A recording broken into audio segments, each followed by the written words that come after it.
if they want soccer to get, I'm gonna go on. This is gonna be a rant about how soccer in America fucking sucks. That's fine, Fucking man. Let's fucking go. They need to figure this shit out because they're playing it so soft and safe. It just annoys me. You're listening to the Art and War podcast with your hosts, Mitch and Nathan. Mitch is a former airborne infantry squad leader who now spends most of his time coaching soccer. Nathan is a professional illustrator and an avid shooter with a couple of years of Canadian military experience. Together, they run the B.R and Paige. Enjoy the show. Yep. Mitch, how does it feel to have the inferior lack of foreskin? We're not doing this for the episode 100 special. Are you serious? We've already kicked off talking about. We've already kicked off, and you know, God decided to take that from you, and it's okay. We're all here to support you. We're paying homage to the classics. To the back into it. Getting right. It's like no time has passed at all. We need you for one last job, Mitch. We need to track it down. Need you to come out of retirement. I'm not gonna lie, I'm like super nervous. I don't know why. Like talking in front of a microphone again, it's weird. It's been a while. You have been doing so much cooler and like high stress and like genuinely cool shit, and like sitting with a bunch of us nerds is intimidating. That's actually kind of sweet, dude.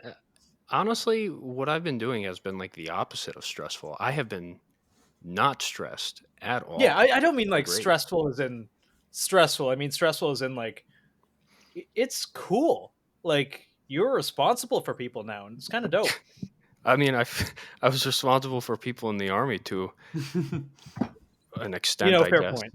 Yeah, but that's like DOD responsibility versus real people. True. I don't know, but now, like, the people that I coach, they're way more adults than a lot of the people I had in the army, so it's significantly easier for me. That's a fair point.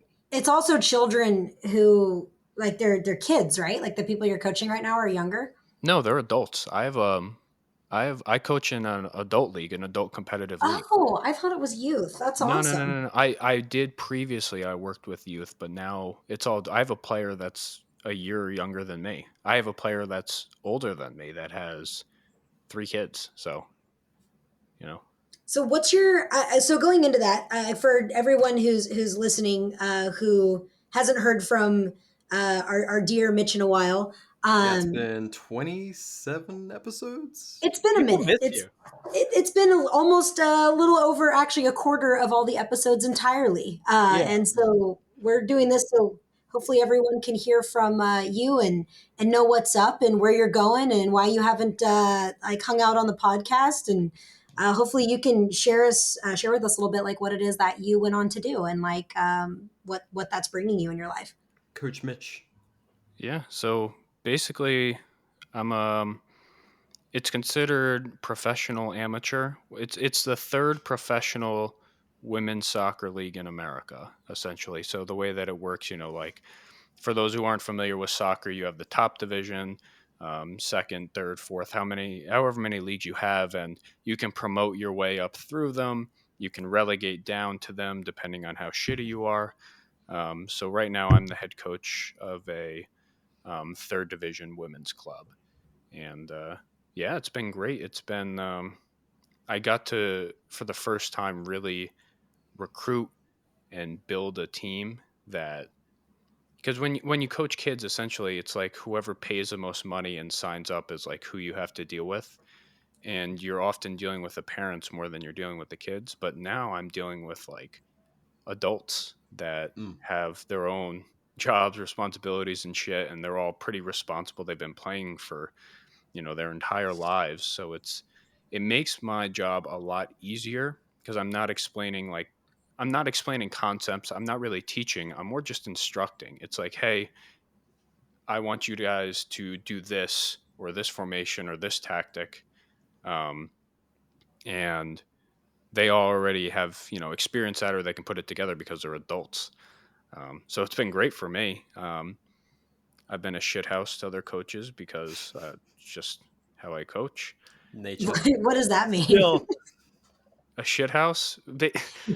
Basically, like, what do you mean when you've been a shithouse to them? Yeah, I want to know what that means. I just talk shit. Like, I love it.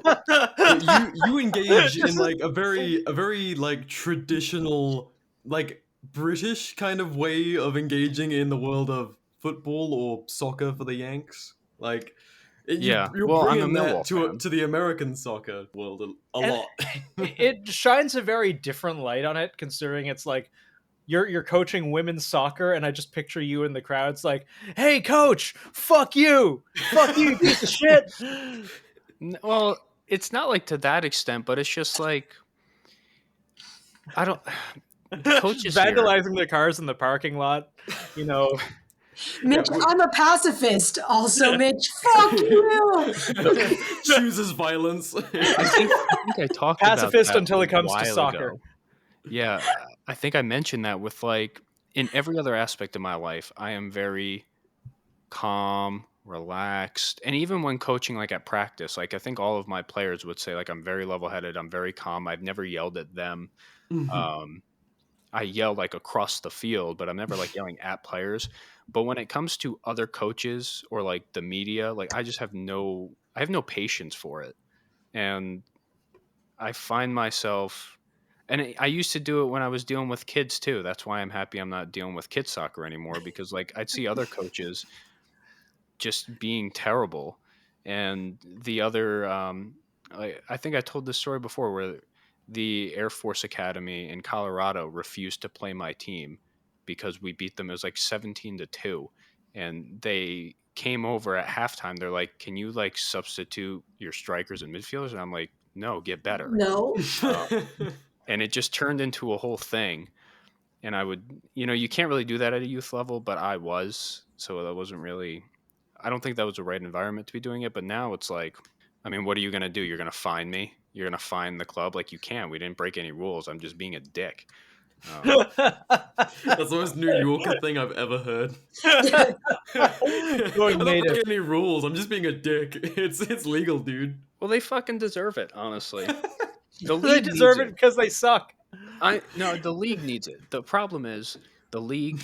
I was talking about this earlier a little bit. The league, they don't have like fully fleshed out rules. So there's a lot of things like that was the first thing I did. I got the rule book. I went through it because there's little nuances to every league, and like I was telling you guys, they don't have.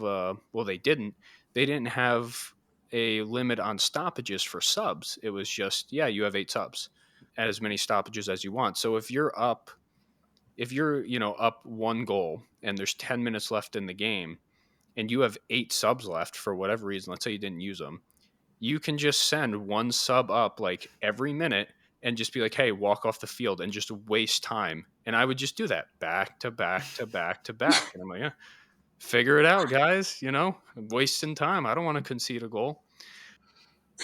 Or, because we're not in like stadiums. We play in stadium, but they're not like the stadiums you would think of. They're like, professional sports stadiums are on like another level. Like, this is like national teams, 1,500 seaters, like 500 seaters, like 1,000, like little stuff like that. So I'll just tell my team, I'm like, hey, blast. If you want to waste time, they only have 2 balls on the sideline. They get a throw in, blast it into the fucking parking lot, make them go chase it. So just like little shit like that pisses off other coaches, but I don't coach for them, so I don't really give a shit, and they got to deal with it.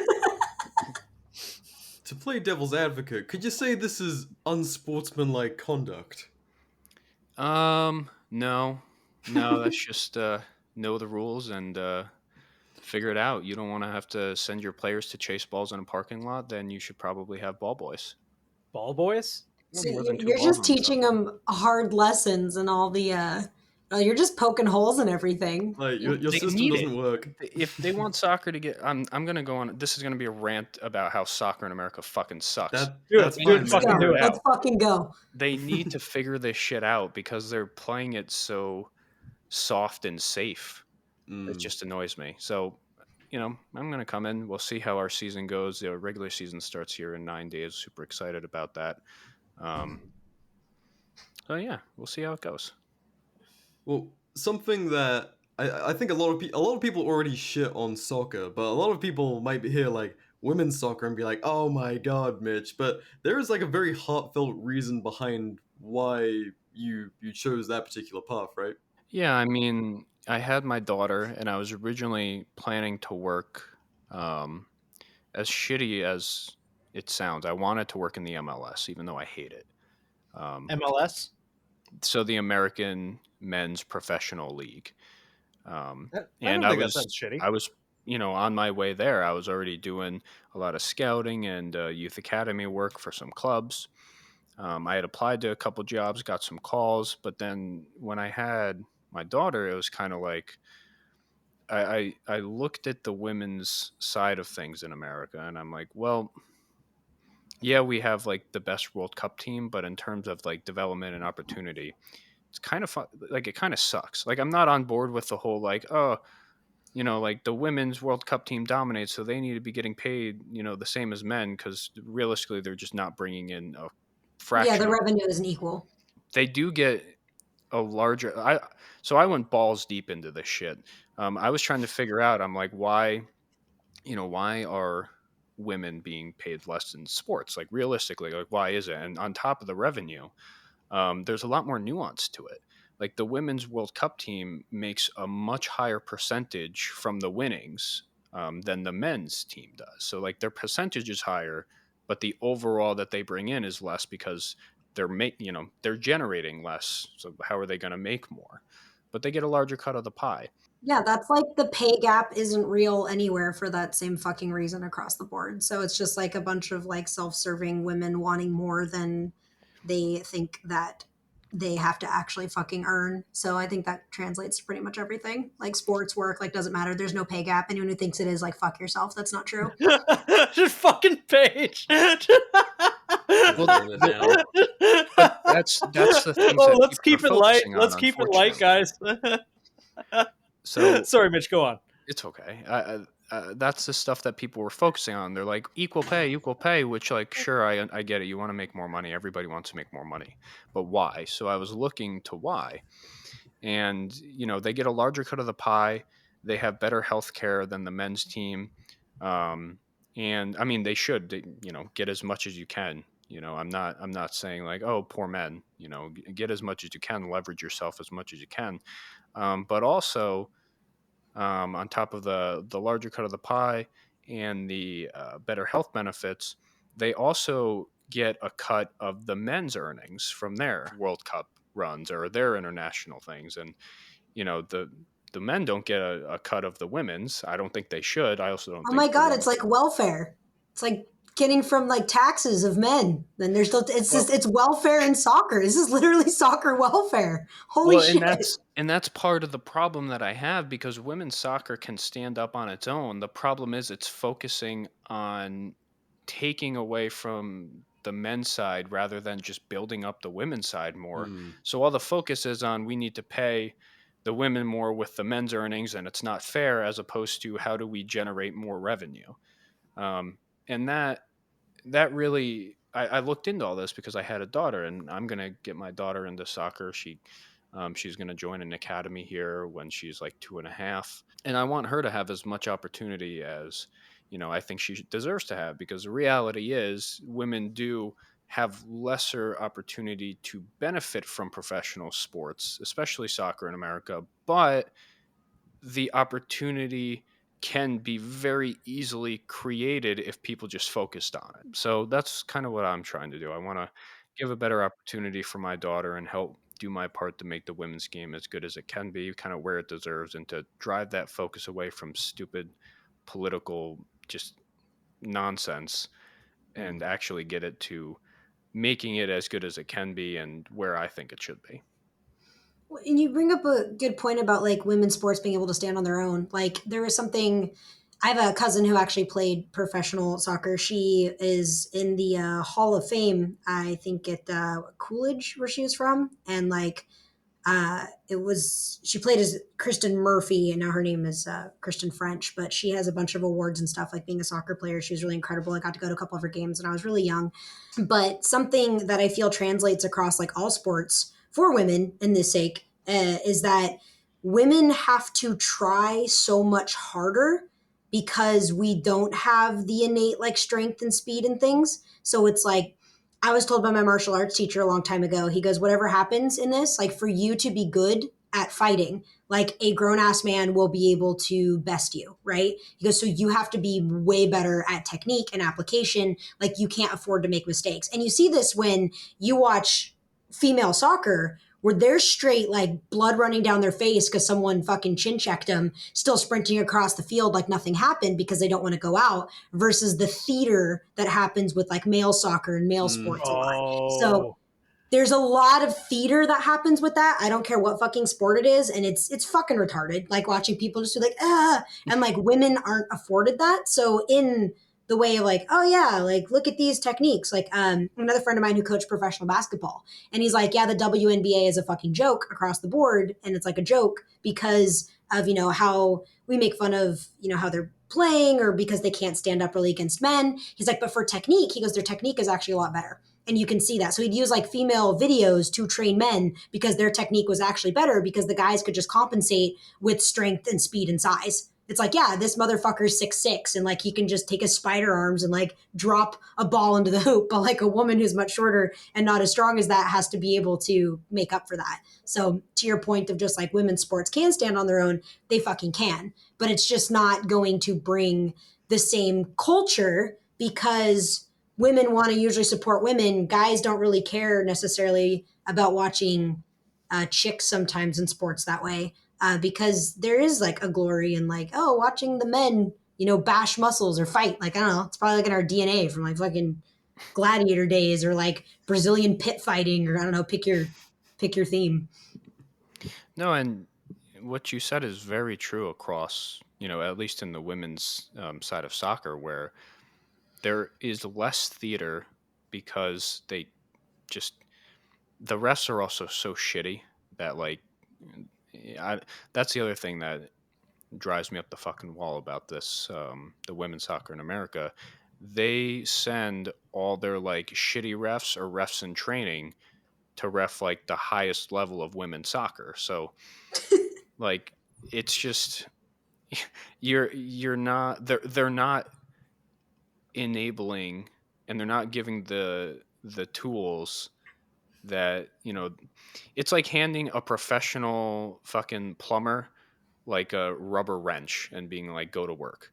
Like you're setting them up to fail, and that's what's happening a lot in these leagues with women, with like referees and like even like purchasing equipment. I've worked with a men's club, and they are able to just get more discounts because I've never heard the exact reason why, like, oh, like, you're a men's team, you get more discounts. But I've seen like a men's team that had less of a following and like less of a, revenue coming in, able to get more from like Adidas or Nike. In terms of equipment and quality of equipment than, a women's team that has a larger following, generates more revenue, charges more for tickets, has more in attendance. They're not able to get as many discounts because for whatever reason, they just don't have access to it. But there's definitely that part where I think you have to, I might just be saying this because I'm coaching the women's game now, but I think now, having worked in it a bit, in order to appreciate and to be a fan of the women's game, you have to have an actual understanding of the game.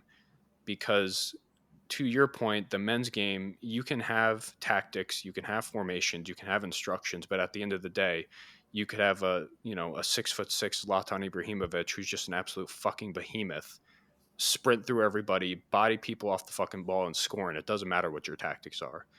In the women's game, you can't really have that because there isn't really those physical anomalies. There aren't really those, physically dominating players. It's a very technical game. It's a very structured game. You have to be able to actually implement tactics. I mean, and on the men's side, there's obviously tactics implemented a lot, but you remove that variable of just having an absolute physical force dominate. So why do you think, like, in relation to, I mean, I know like, women's sport being more technical and stuff like we're talking about, but like on the men's side, why do you think it's such a Bollywood fucking drama every time they're out there on the field? Like, I see that and I'm always just like, this is some just stupid shit. You got this guy like rolling. Like it's like a fucking Indian drama, and That that's how we coach all told play. him to waste some time. Yeah, Yeah. that's really what it is. It's and there's an art to the theater. I'm a big players guy. In any sport, I always support the players before anybody Yeah. else, and I look externally. Blame the refs and the organizations before you blame the players. The refs are allowing that shit to happen. Inevitably, it does waste time, so it's an effective thing. And when you're being paid millions of dollars to win, and your career depends on winning, and the club's success depends on winning, you don't fucking care if you look like a pussy out on the field rolling around. Like, you care about the millions of dollars, you care about the glory, you're going to waste time. I used to tell my players to do it, when I was coaching youth. I'm like, waste some fucking time. Roll around on the ground, act like you got shot in the fucking face, and now you got to roll like take up time, because coach or refs, especially, even at the professional level, they're a little more competent now with giving the additional time at the end of games. But down in the development leagues, or even in the women's leagues, the refs sometimes like just forget to stop their watch, and then they just have to try and compensate and figure it out. And oftentimes they're not trying to lengthen the game, because there's some asshole like me yelling at the ref to blow the fucking whistle, and to how ridiculous it is that he hasn't. So like the theater, it's part of the game, and you see it in basketball. You're telling me 6'8", 250-pound, brolic as fuck LeBron James is getting knocked on his ass by like a 5'8" Nate Robinson going up for a dunk? Like, no, that's not fucking happening. But he drew a foul, and he's trying to win. So in the men's side, I'm a players guy. I think the players are doing everything they can to win. Coaches are instructing them to do everything that it takes to win. And if we want that stuff to change in the theater, you kind of have to look towards the refs, the organization, to kind of actually crack down and not allow that shit to happen. But I just feel like that performative neutering is like happening across the board a little bit, and like especially like on men's sports that way. Like if you look at Taekwondo, it's like competitive Taekwondo is a fucking joke. Like basically, we have a few remaining things that might actually be like real force on force. I think rugby is pretty legit. I've seen some really intense like rugby games or lacrosse. Like even hockey's kind of leaning towards getting a little bit more cucked now. So it's kind of like I seeing haven't that. seen You're a like, hockey fight in a long time. So yeah, why I no, used to Damn go. shame. Yeah. I love hockey. it's just everything's like trying to move away from that, which is really frustrating. But then like in female sports, it's like it's creating a weird skew. I don't know. I'm seeing that. So I guess I get the Like a performative chance thing. to overtake. I just feel like if a coach was like, I need you to roll around on the ground and look like a bitch, I'd be like, I don't care if you're paying me $200,000. That's fucking stupid. And I just wouldn't. I'd be like, there's no honor in that. Like, Well, Paige, you're very principled. All right, well, up that figure to like 200 million for a season, and the title's on the line. And if you win this title, you get like a $50 million bonus. Yeah, I can't be bought that way. Like, legitimately, I like, can. I I, can. that's a different thing. I've turned down jobs for like $250,000 a year just because I was like, I don't want to do that job. So it's like, come do this for me. I'm like, no, thank Yeah. you. Like, I might be struggling, but like, I'm struggling how I want to struggle. So I don't know, maybe like, and I guess that comes down to Nathan's like, I would, and that's why men's soccer is the way that it is, Nathan. I mean, Like, maybe yeah. it's like I'm not going to jerk myself off, but I think like you've both seen me turn down money, like good amounts of money in some cases for like to not shill for Things things you we don't don't believe believe in. in. Yeah. Yeah, and that happens often. But you offer me $200 million for a season to like, I will ugly cry on that field like a bitch. I will throw a tantrum like a spoiled little child, and I will put that down payment into a new yacht, and you'll never see me again. It's just part of the game. Like I said, you Yeah. can't blame the players. I mean, I guess you can, but really, it's the refs that allow it, and they need to. They kind of crack down on it a bit in the World Cup. That's why they were having like 10, 15 minutes of added time, because they added like a VAR check, and somebody else, their only job was to keep track of the time wasting.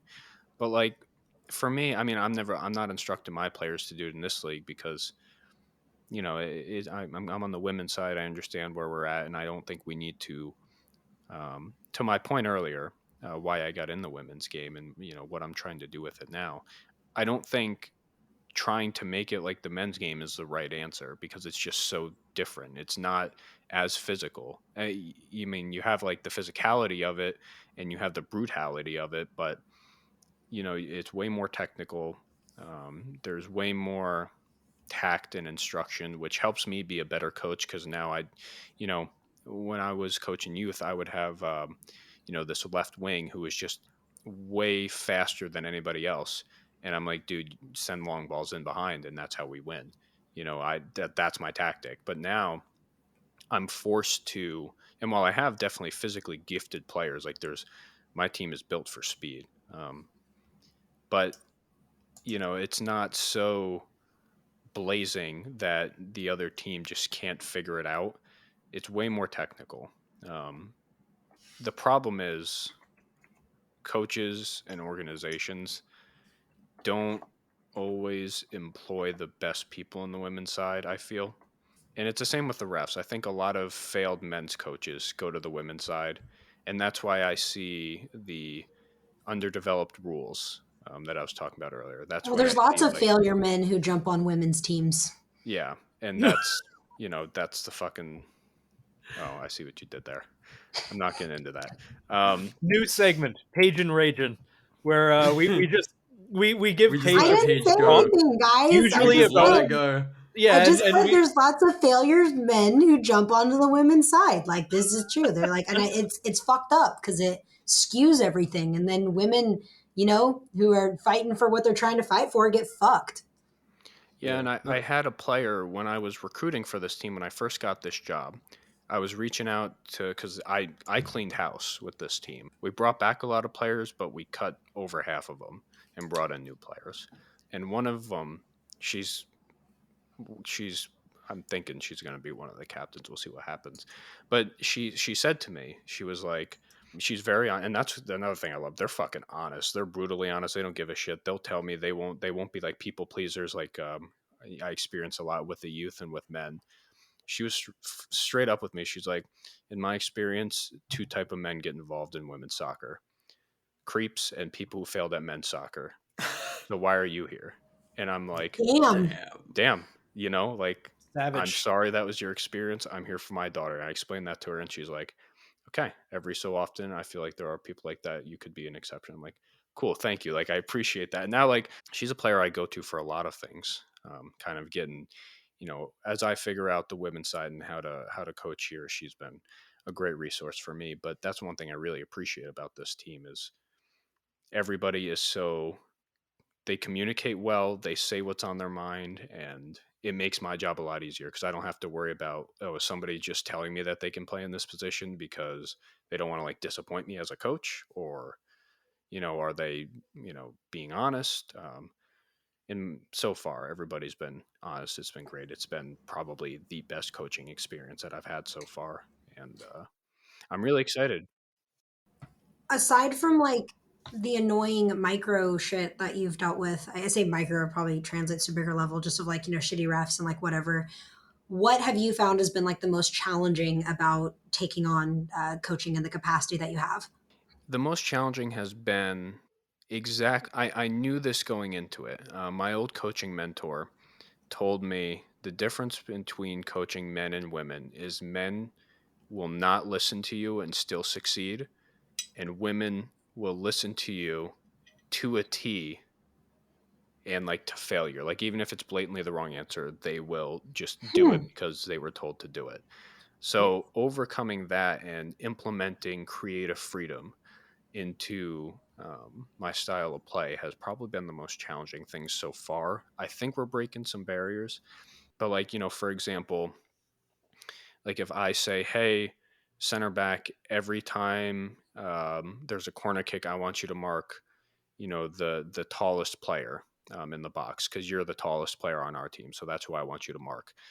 Well, if their tallest player is suddenly like at midfield, then instead of being in the box for the corner kick and defending that, they'll go and mark the tallest player at midfield. And I'm like, that hasn't happened to me, but just to give you an example of kind of what I mean by that. Right. Meanwhile, with men, you can try and drive tactics into their head, and sometimes they'll listen, sometimes they won't. But like we were talking about earlier with that physical, that variable in there. I think that's what makes the men's, so exciting. That's why I love watching men's soccer. It's because you can look at tactics, you can look at formations, you can see it developing, but out of fucking nowhere, you can have Cristiano Ronaldo grab his dick and jump 6 feet in the air for a head ball and like score. And you're like, where the fuck did that come from? Like that wasn't a part of any of this. Um, so that's definitely been the most challenging part for me.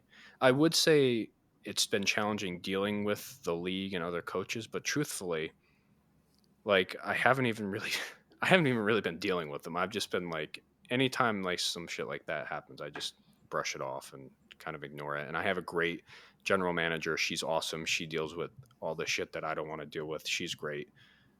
So she does a lot of the shit that I don't want to do. Um, but yeah, I would say that's been the most challenging thing for me. Besides that, it's just so enjoyable. Like I don't even the challenging parts I enjoy, the difficult decisions, like I have such a talented and depth filled roster. Like everybody could be a starter. But that's a problem for me because only 11 players can start and I have 24 players, 25 in a practice squad. So like distributing minutes, making sure, um, personalities gel, team chemistry stays high, individual players are getting stuff out of it. Um, that stuff could be stressful, but for me, I really enjoy it. So yeah.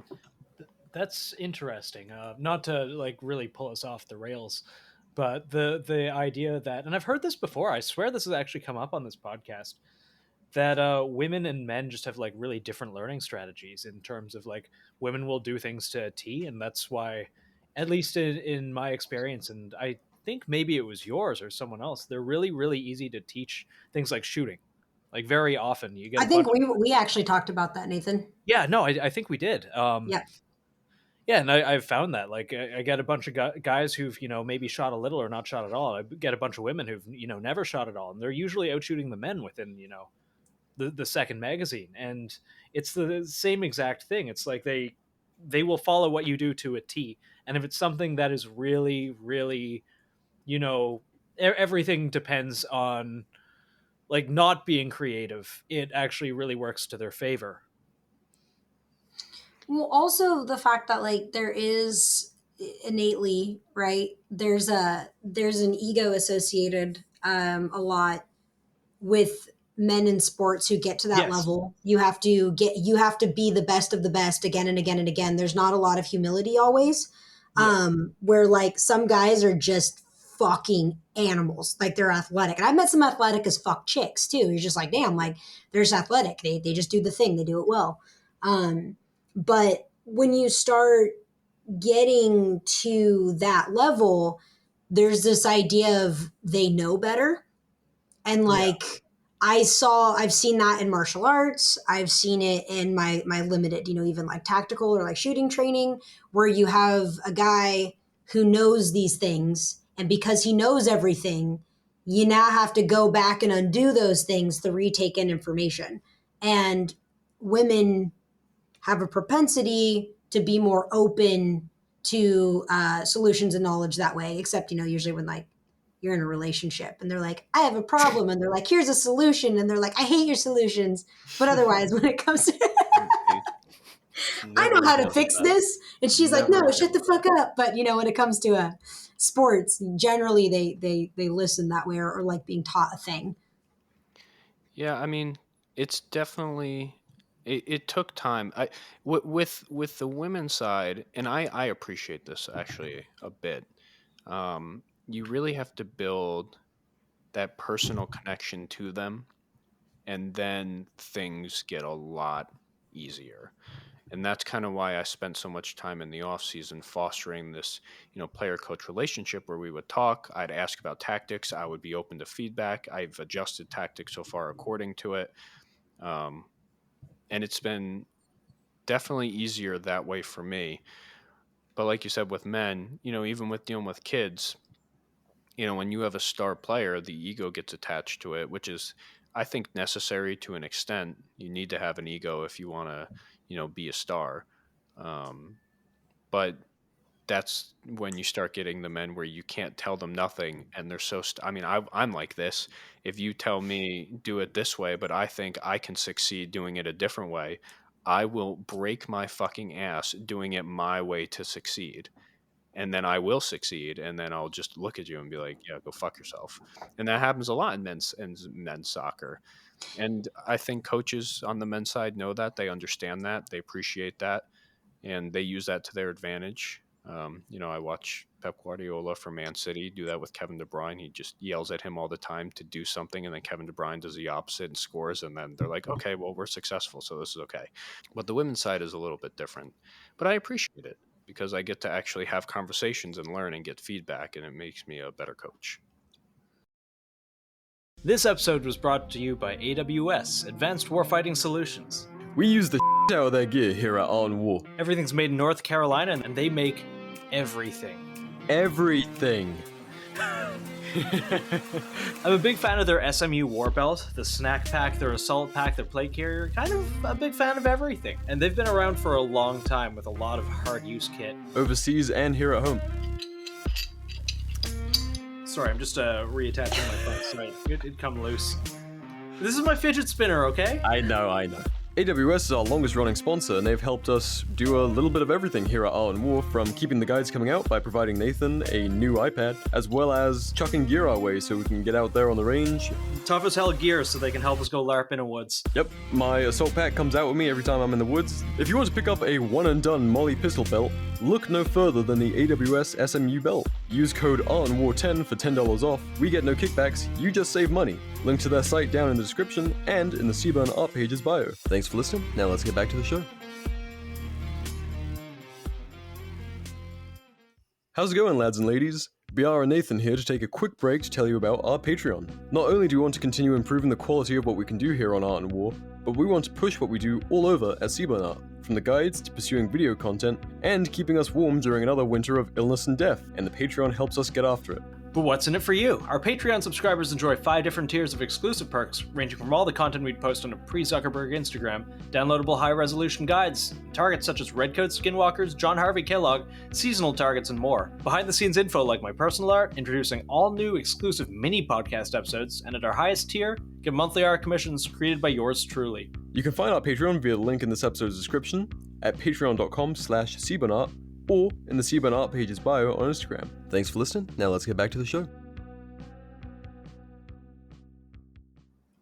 Well, the peacocking becomes like inevitable at that point, but I always feel like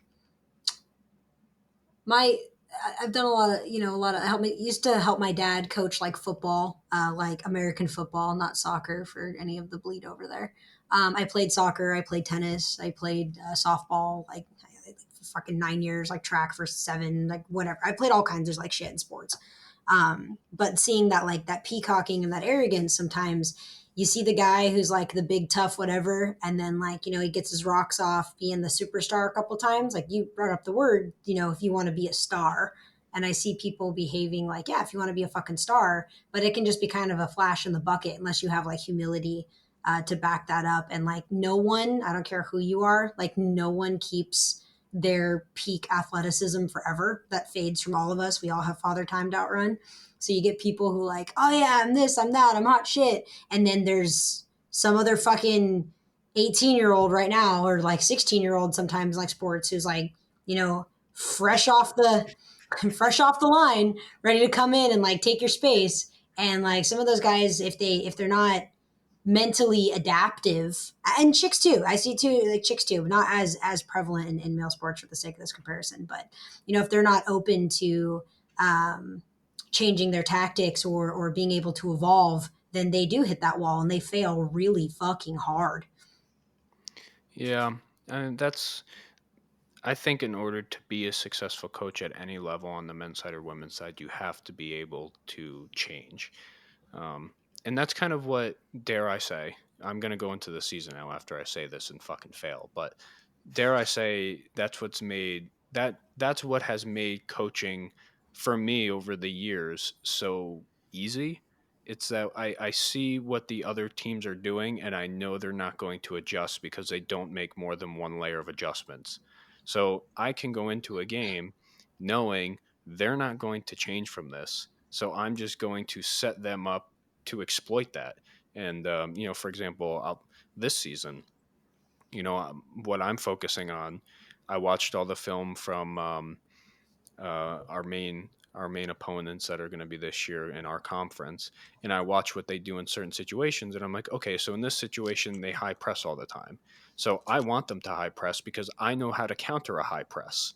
So I'm going to draw them in, make them high press me, make them get comfortable in what they're used to doing, which is a high press, and then I know how to adjust to that high press, and then I'm going to do that, and then they're fucked, and I know they're not going to make any adjustments to that. So I mean, maybe they do, but I don't anticipate it because I haven't seen them do that. And that's how I think I got here so quickly. I I mean, was that's able good to. fight science, right? It's Yeah, like if you're going up against someone, it's understanding their foibles and their strengths and recognizing like, look out for that left hook and they got a bad right knee, and you're just like, cool, like that's what we're going for. And I think all sports have that. It sounds like you have a really good mindset though of like the human element. I don't.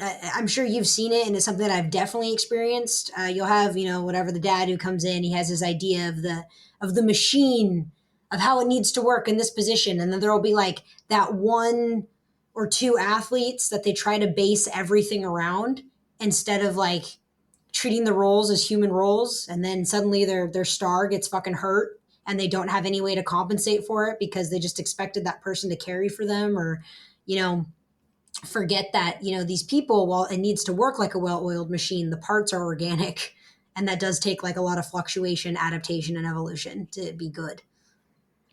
yeah, it's a lot of building up, and I try and build up my players. I mean, they deserve to be. It's not like just bullshit. I'm not just blowing smoke up their ass. Like the team that we have and the team that we've built is as good as I think I could have done with the resources that I had at hand, and I'm feeling really good going into the season in 10 days now. So I feel like we literally just talked about soccer for 40 minutes. So I feel like Oh no, no, no! we Don't we worry. lost a lot of that I've got a already. transition for us. I've got a transition for us. Yes. But how long have you been like doing this particular job now? This one, I took it in October. Prior to that, I was doing scout work for them.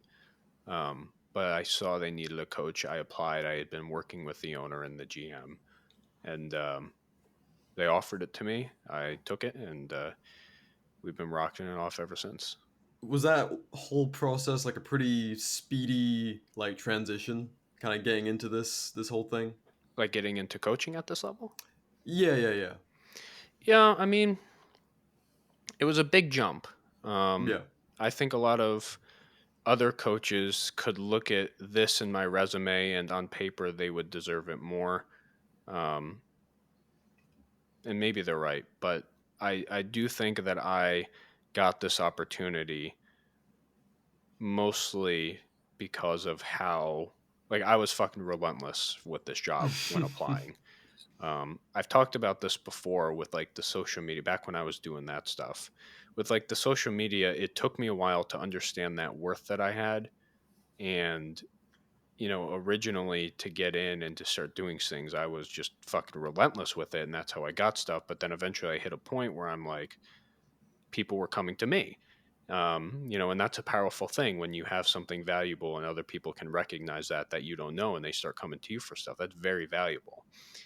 Now, for me with coaching and just coaching in level in general, there's like levels, and a lot of people are content with reaching the peak of like youth development, and they dedicate their entire lives and career to that, and that's fine. That's great. We need those people. For me, I never really wanted to coach at the youth level, but I know that's where I had to start. And I was going to learn as much as I can and do what I could at that level. And it was, normally you have to start as an assistant at this level. You have to, work your way up to there. But there was a head coach vacancy. Like my assistant coach has been coaching women's soccer for like 20 years. He has college level coaching experience. He's an old dude, way more experience than I do, probably more qualified on paper, but I still think I'm the, I'm the better head coach. It's mindset, man. Yeah. Always is. I definitely could see how that could upset some people, but ultimately at the end of the day, it's a very result driven business, and I'm not happy even at the level that I'm at now. I want to get to the next level, and that's what this is for me. And now I'm at the level to where there is the possibility of promotion and relegation, as opposed to the youth level. It's very, you can win, go undefeated for 10 years straight, and you're never going to get to a next level because there is no next level. Yeah. Here we win the league, we're going to League One. Right now we're in League Two. And that's the goal. That's the plan. This program is we're entering its third season. They only have 2 wins in their entire club history, and I plan on winning the league this year and going up. So, we'll see what happens with that. But it was quick in terms of my, long story short, it was quick in terms of my career for coaching to get this far this quickly. Yeah, and that's something I kind of wanted to get into and back into our usual, self-stroking that we do on this show, getting meta Yes. and talking about the show itself. Hey, hold up. But like when you moved on, like your last episode was with the great Tonya Blomstedt, and then Mitch was gone, and everyone's like, "What the fuck is Mitch coming back?" And we communicated as much as we could. Like you were doing exactly what you were wanting to do, and we were so fucking psyched for you doing that. But I really wanted to communicate for the viewers kind of what that transition looked like, because communicating it was a little bit hard, I think, to kind of get across what was going on without spelling it out so much, and everything was still developing for you. But I just want everyone to understand this was like a great opportunity for you, and the other thing I really wanted to clear up was like there wasn't bad blood between us or anything, and we were just like, "Fuck Mitch, we're done with him." Yeah. No, He's done with the show. everyone's happy campers. I Yeah. feel like, especially on the internet, a lot of people want to default to like something bad happened. Team Whereas Mitch or sometimes it Team can be B.R and something good. Nathan. Yeah. No. There was never any bad blood. I mean, ultimately, a lot of the reasons why I left was more personal, kind of, deeper philosophical stuff on my end. Nothing to do with, the page or the people involved. I found that the last couple months that I was around, Nathan and I had been disagreeing more professionally. But even when we disagreed professionally, like I felt like, Yeah. we were always still friends. It was just kind of evolving as a business and figuring out how to run it. It was turning, it was getting difficult.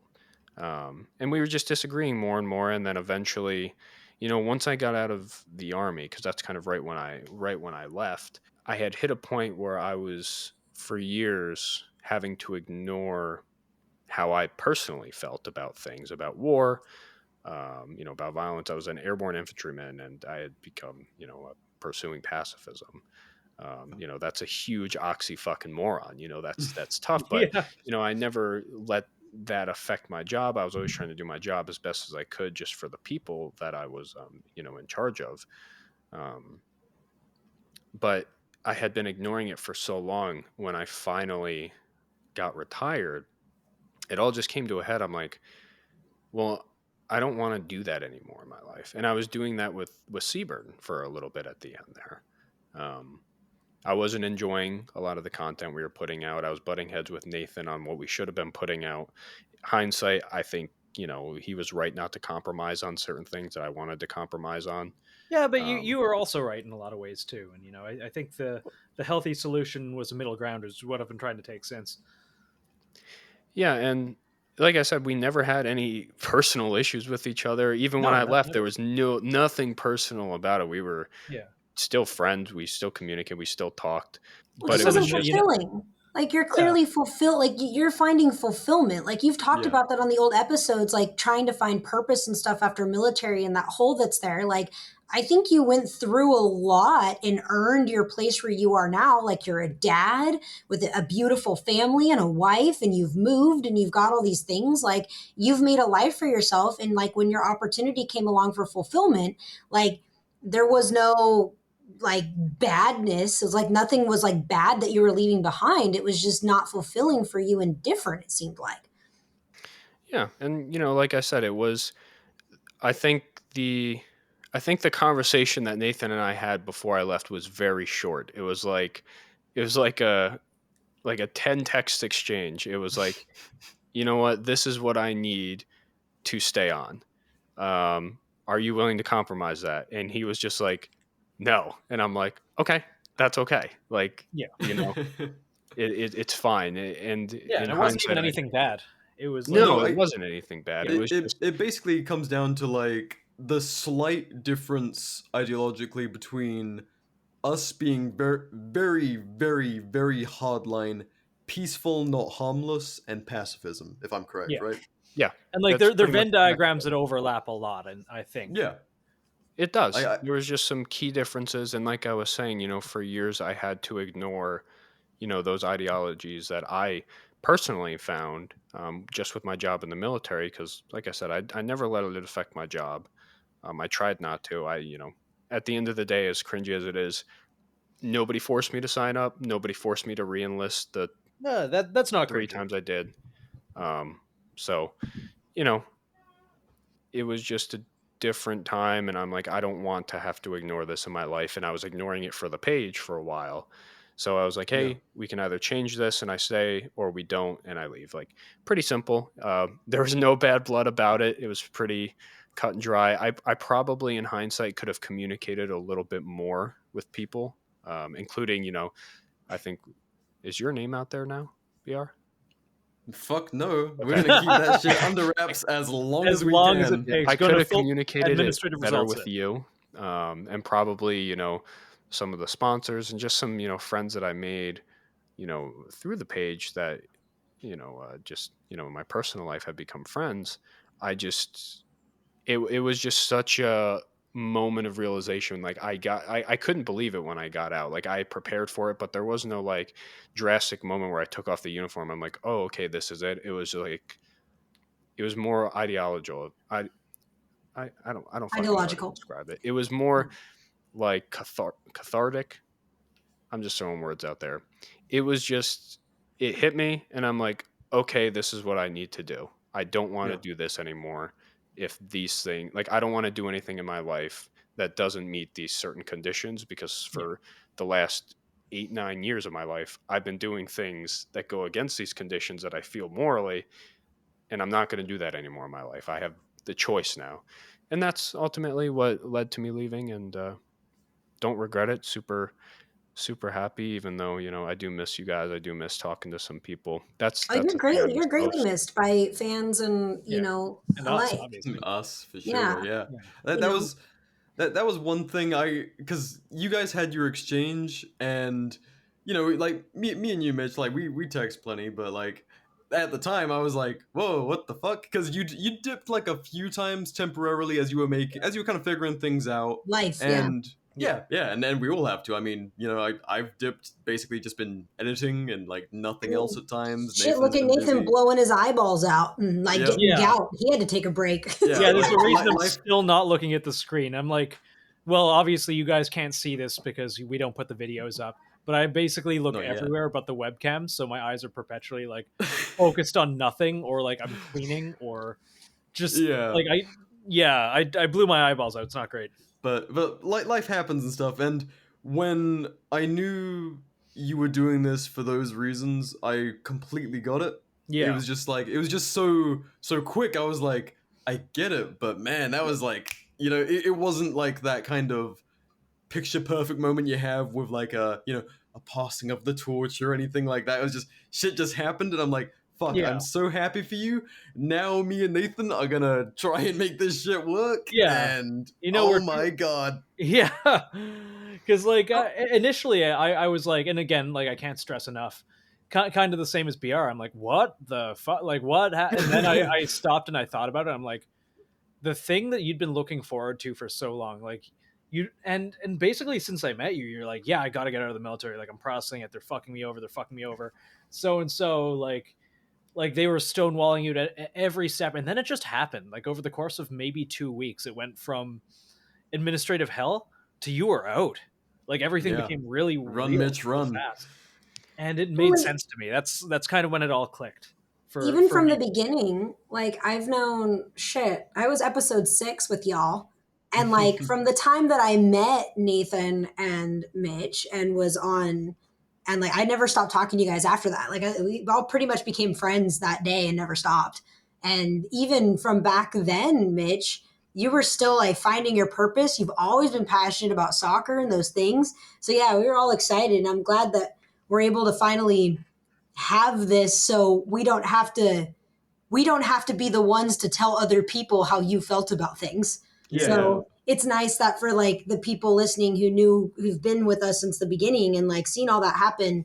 And I say us because I've hung out behind the scenes. Now I'm more prevalent in the scenes, but I'm glad that we get to, this is that magic moment, that passing of the torch, that like, all right, like Mitch is for real. He's doing other things. And maybe one day, we'd love to still have you in the future back on regardless, to just come in once in a while and talk shop or, whatever.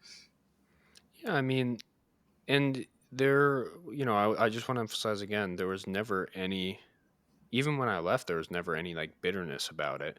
It was, there was reflection for sure.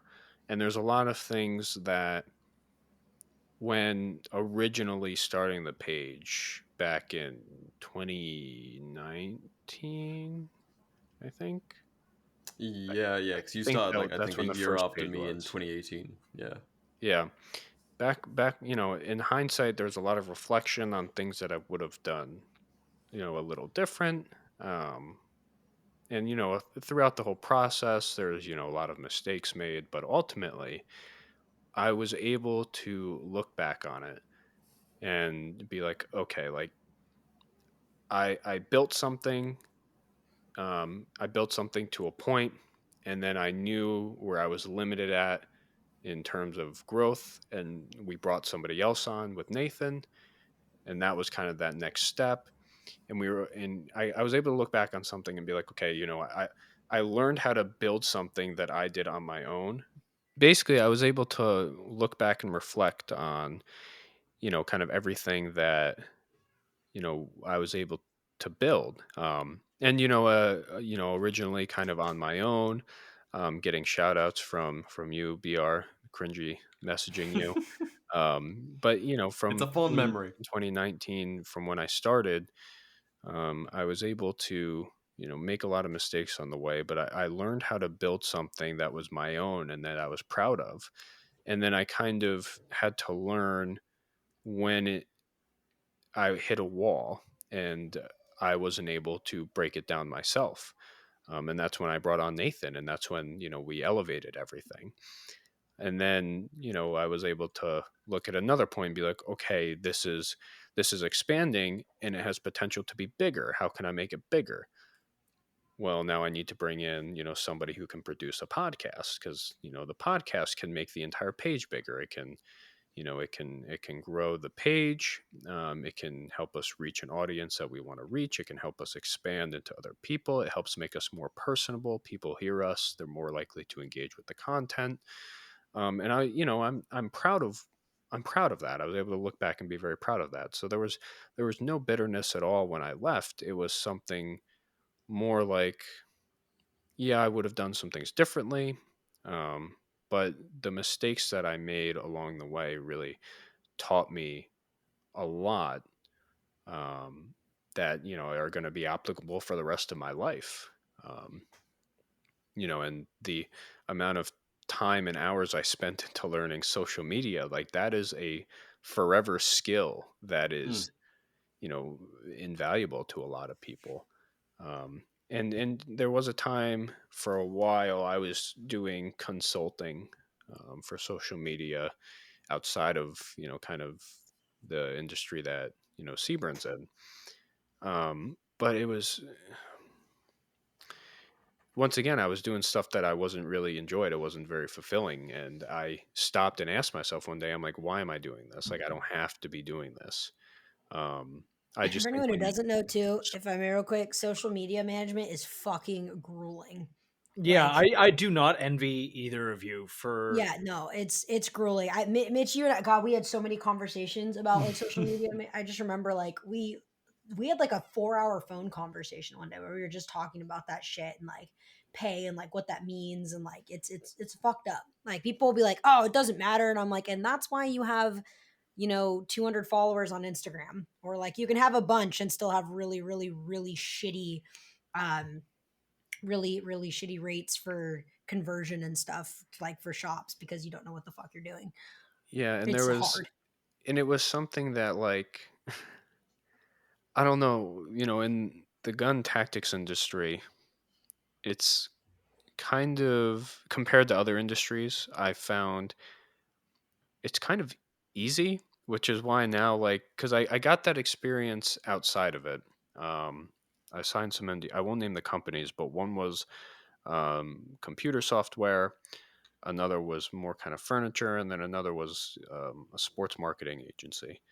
And those industries are a little bit more challenging in different ways, but the gun tactical industry, I find, like, looking back, it's a lot easier to succeed because people are so hyper, like, It's when it comes to sensational. these things. It's sensationalized. It's like porn or anything else and like that. Like you get banned to oblivion and you have to fight and like work around that, but like it's sensationalized versus some of the other things like you're talking about, like software or furniture, that's who like gives a fuck about couches It's not as online. engaging, yeah. Yeah, There's Yeah, not it's no urgency to anything going on in the furniture world the way there is in the firearms gear world. exactly. Yeah. And it's easy to generate content that's going to do well and to get you big. The problem is that I found after having worked with a couple companies within the industry, and having consulted with some of them too, there's such a ego attached to it, and there's like personal feelings. Oh. Like people get really poopy diaper pants about it. And they're like, my content sucks because I'm shadow banned, or no, they're like, my page isn't thriving because I'm shadow banned. And I'm like, you're not shadow banned, your content literally just fucking blows. Like Yeah. it's the same. Many such cases. And they'll be like, I'm shadow banned like this, so I know that you can see my stuff. And I'm like, that's My guy. like I would see that and not like it because I'm like, I like, no. But I don't know why I'm going down that rant of social media, but No, basically no, I was do it, able do to it, do it, look do back it. at the Seaburn thing. I learned a lot, would have done some things differently, but there's never any bitterness about it. Never any bitterness towards Nathan, towards yourself, BR, towards you. Yeah, I mean, Paige, you came on a little after I left, but Paige can get fucked, but you guys are cool. yeah, hey, I mean, hey, Paige No, I came on Paige, you're a officially. woman. Paige is needed here. I've been the unofficial behind the scenes like backer for I don't know how fucking long. Help me So- wrangle Nathan. Yeah, help me actually post, because like it's an open secret that I'm not good at social media. Mitch was the brains of being able to do that. Yeah, man has Nathan's 100k the at his autistic fingertips. screeching Yeah. toddler with his online habits, and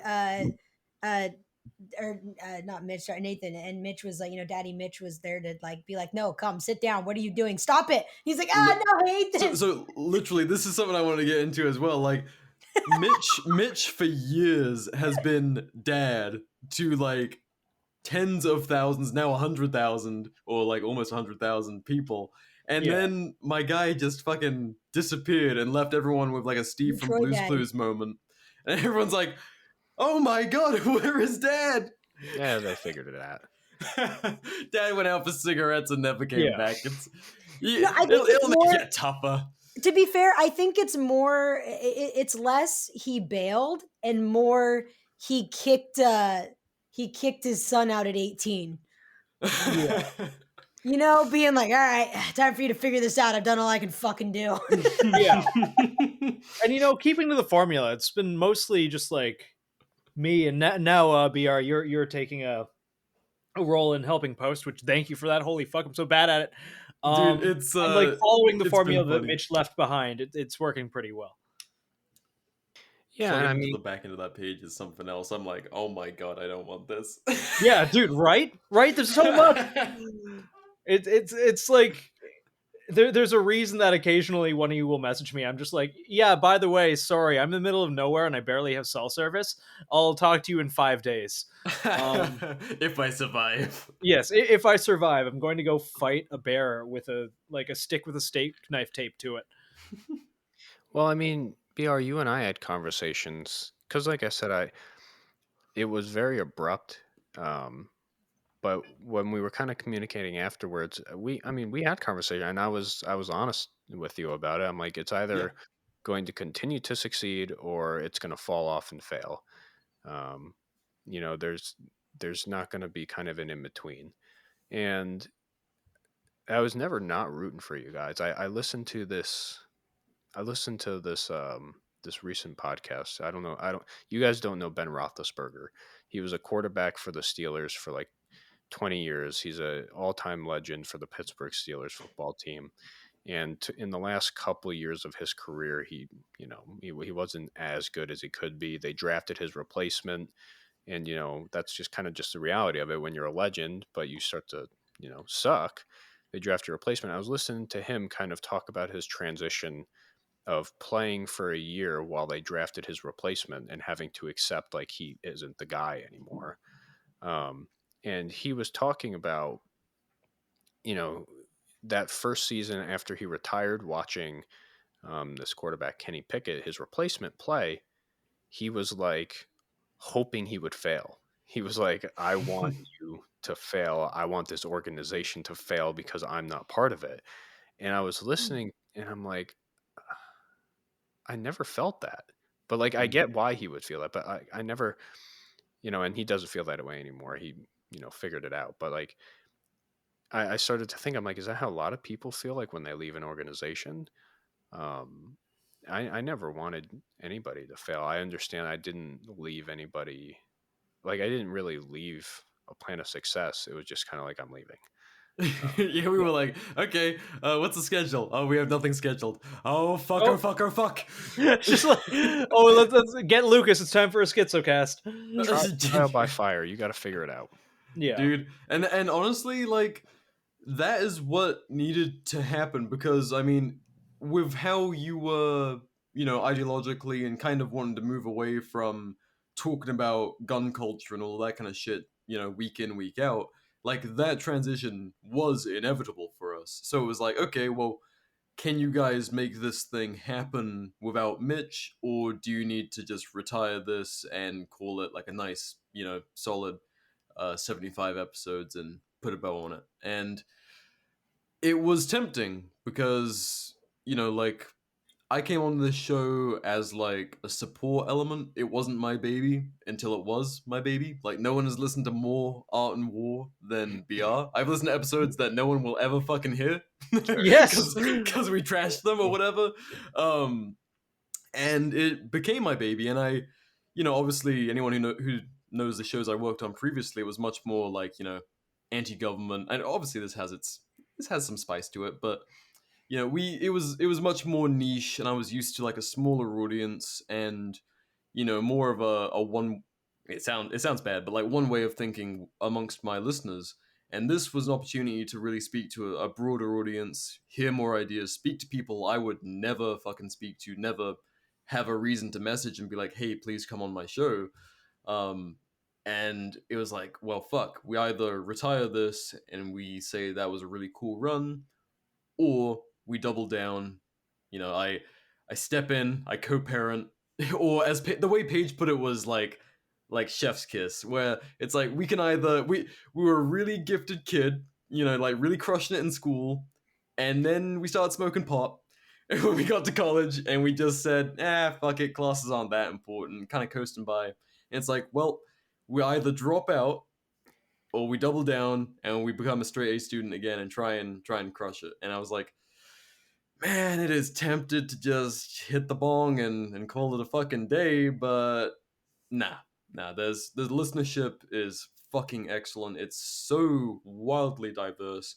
The people we get to talk to are like, I mean, we can talk to anyone. It's Sea insane. Bernard is special. It's a special thing. And that was like, no matter what happens, like Mitch will always be at its inception, right? And like Yeah. that's what's so critical is the Sea Bernard today is nothing without the work that you've put into it. So with that being said, going forward, it's like this is a special role and we have a special place. And like Sea Bernard isn't just about a hobbyist artist and like talking shop anymore. Like it's so much bigger. It's become something cultural, which I really believe in, or I wouldn't be here. Like Sebring are Yeah, in its likewise. essence, like art and war is all the things. And watching this grow and having the conversations I have now over the years with you guys and even participating on the show in the ways that I have, like it was really cool watching that and seeing it unfold. And like that's when, yeah, we had that conversation the other day being like, hey, y'all made it to the fucking Ivy Leagues and you filled a role that was unique. And if you don't, shit or get off the pot, like if you could just sit there and someone else will come and take that space, Yeah. And it's like you're in the Ivy Leagues, it's different. And it's different in the way that like there's not some weird pretentiousness or anything. It was just we worked really hard. You all worked really hard to get it to where it is and to stand on that. And now it's become more things and more people. And that's really awesome. And I think I think Sebring art is in its essence part of a cultural movement that is the diversification, the normalization, the education that this industry needs. And there's going to be a flow of that. And Mitch is part of that flow. You were that tide that brought us in. And now something else is on shore while you go out. And that's just kind of how it is. And I think there's going to be an ebb and flow to that. And I really look forward to seeing what happens going forward. I mean, we've already done now multiple episodes, since Mitch is like left, he's not Yeah, fucking like 20. dead. Like more than 20. Genuinely almost half a year. Yeah. Oh yeah. Yeah. So this show started July of 2021, and now it's almost so we're in late May of 2023.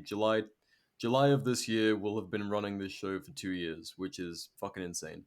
Every week, damn near. I think we missed 1 week. Yes. 1 week we fucked up. But actually, you plugged it with like a guest episode from what was the podcast, Nathan? Redacted. Redacted LLC. That's the only episode. Yeah, Forrest from Redacted. Great guy. Great guy. He's a good dude. I was on Yeah, his show. you did an episode with him, didn't you? Yeah, I met him at SHOT Show the first time. Yeah, same. With my friend Garrett from CAGWorks introduced me to him, and then we chatted. And then they were doing a live stream on Instagram at some point. And they're like, "Come join." I'm like, "Aight." And then we were talking, and he was like, "Hey, you should come on my podcast." I'm like, "Aight." That's how it goes. He's a good guy. But to get us back on track, Mitch, do you miss being able to just reach out to like literally anyone and be like, "Hey, come on my podcast"? I don't know if it's that part that I miss the most. What I miss most is fat people hate actual conversations. I didn't hear what you said. What'd you say? Fat people hate. Ugh. You know what? I do still hate fat people. But good. John Harvey Kellogg and his consequences. I miss the conversations that I got to have with people because it was something where, the process of getting somebody on wasn't always the most enjoyable because, it's just scheduling, like who has fun with scheduling. But for me, it was the conversations that I got to have, like talking to, like Tanya, the last episode that I did. I fucking love that episode. I mean, it was great. And, I think that was kind of coming to head the plan that I had, that I wanted to implement that I think went okay. When we started the show, it was, it was that leveling up process. Like I said, I knew my extent to what I could grow it to. So I brought on Nathan after that. And then we hit a point where I'm like, okay, we're eventually going to hit a point where we need to level up again. Like, I don't want to be content with where we're at. And that was starting a show. But with starting a show, like I told Nathan in the beginning, if we're going to do it, we're going to do it like as good as we can, you know. You dragged me kicking and screaming. I thought Yeah. like 5 people would listen to this. I'm like, hey, let's do Discord calls on our iPhones. But Mitch was like, nah, let's invest in some good fucking mics and let's bring on some idiot who's been doing this a couple of years. and who knows? Classic Dad Mitch.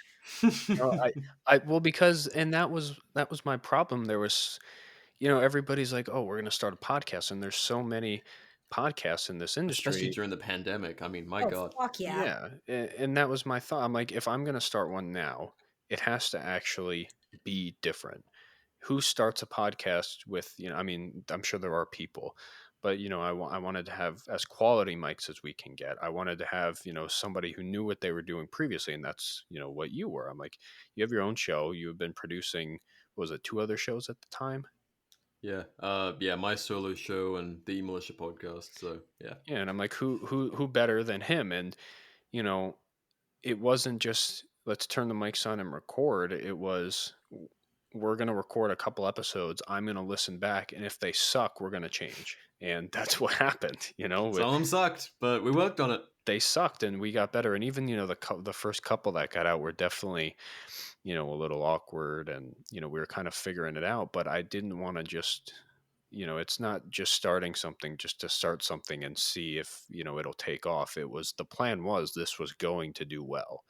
And the plan after episode, I think it was like 20, it was like, okay, we have a good base audience. I think at the time we're averaging like 7 or 8,000 listens, maybe a little less.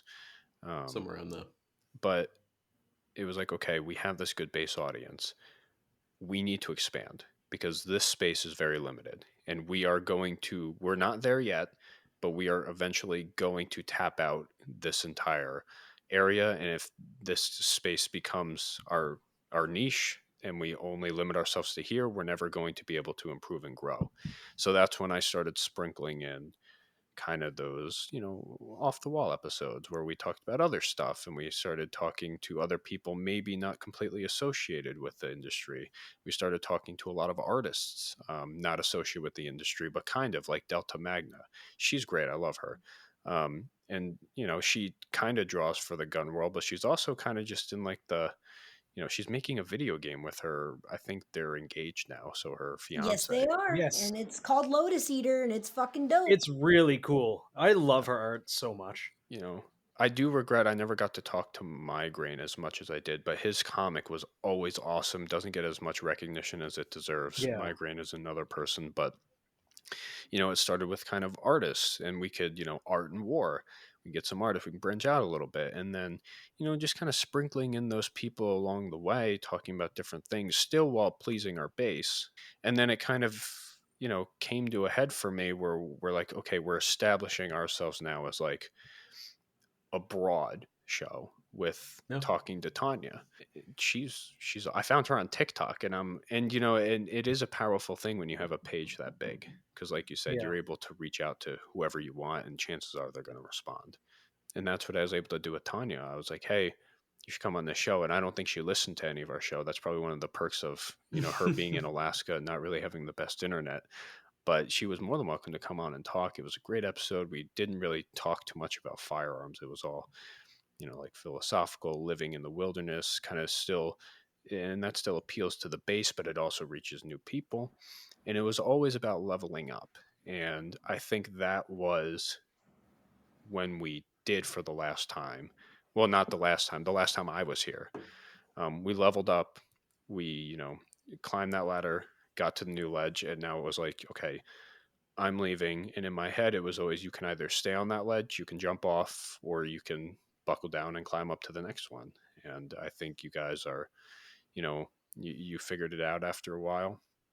And, you know, I talked to Paige for, you know, a couple months now before she was even going to be a part of it. We were talking about it and what it would look like. And, you know, I tried to help her be as supportive as I could and give her my insight to what she wanted to come on and do. And, you know, it sounds like you guys are really working to climb to that next level now, which is great. I want you, you know, I want to be able to look and see you guys in a couple of years, you know, at 1 million or a couple million, and, you know, have it be more of a household name, because I think it really does have that potential if you keep, going forward the right way. And that's just cool that it's something that I was able to, you know, start building a couple years ago and slowly elevate it and then pass it on in a way to where there's a very competent team that maybe you expand even more in the future.